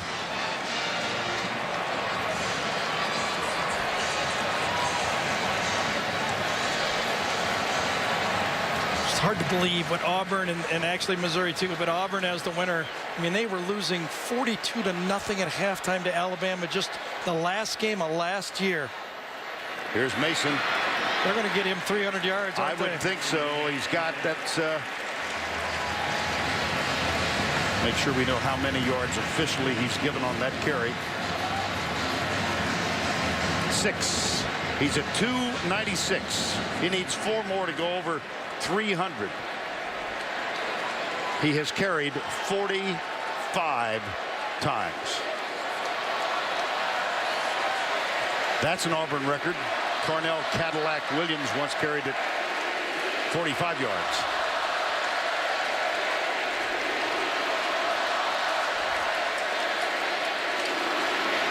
One more time. Guess what? He's over 300 in the game. He'll get a standing ovation. They'll take him out of the game if the bench realizes he has it.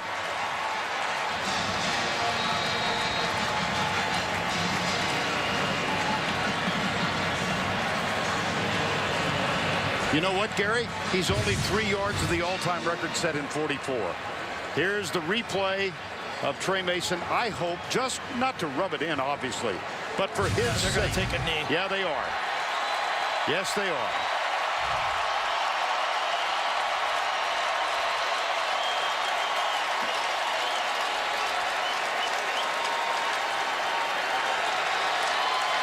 Here comes the Gatorade bath.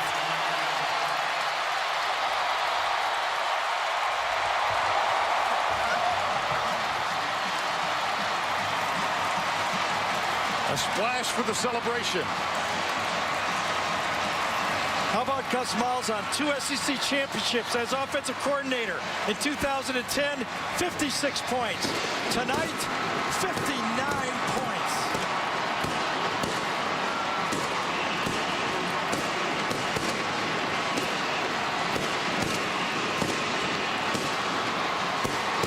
What a marvelous year for both Tiger teams, but on this night, especially for Auburn. 3-9 a year ago, 0-8 in SEC play. And the SEC championship team and Gus Malzahn's with Tracy Wilson. Well, congratulations, Coach. You go 12-1. You go SEC champs. You beat Alabama. Yeah. What kind of year has this been for you after the season you had last year? Well, it's been unbelievable. I'm proud of our players. They find a way to win. You know, we played a lot of good teams. That's one of the better teams in the country. SEC championship. Couldn't be happier.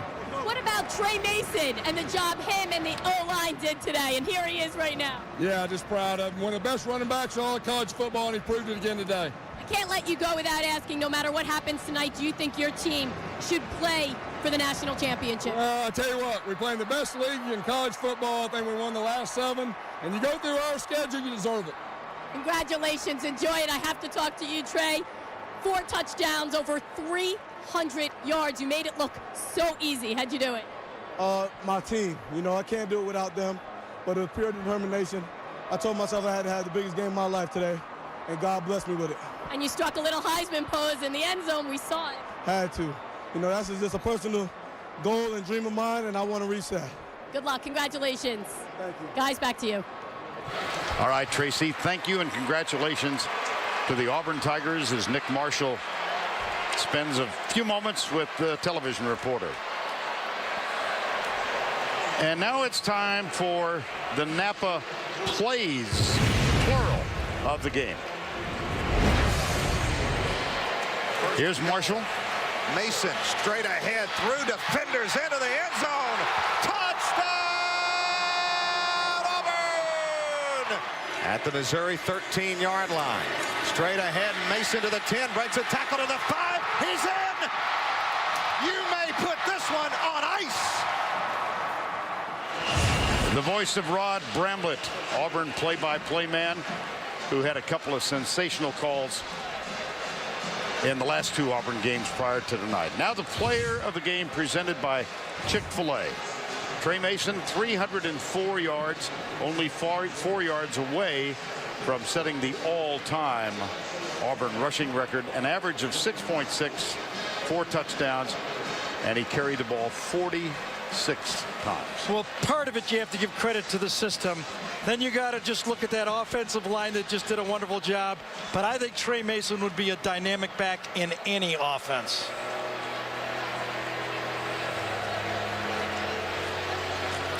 And don't forget the Jeep postgame show is coming up here from the Georgia Dome. Tim, Spencer, Brian, scores and highlights, and a look forward. Now the long, long night begins for the Auburn Tigers as they await results from Florida State and from Ohio State. For Gary Danielson and Tracy Wilson, I'm Vern Lundquist saying so long from the Georgia Dome, the final 59-42. The Jeep postgame show is up next after these messages and a word from your local station.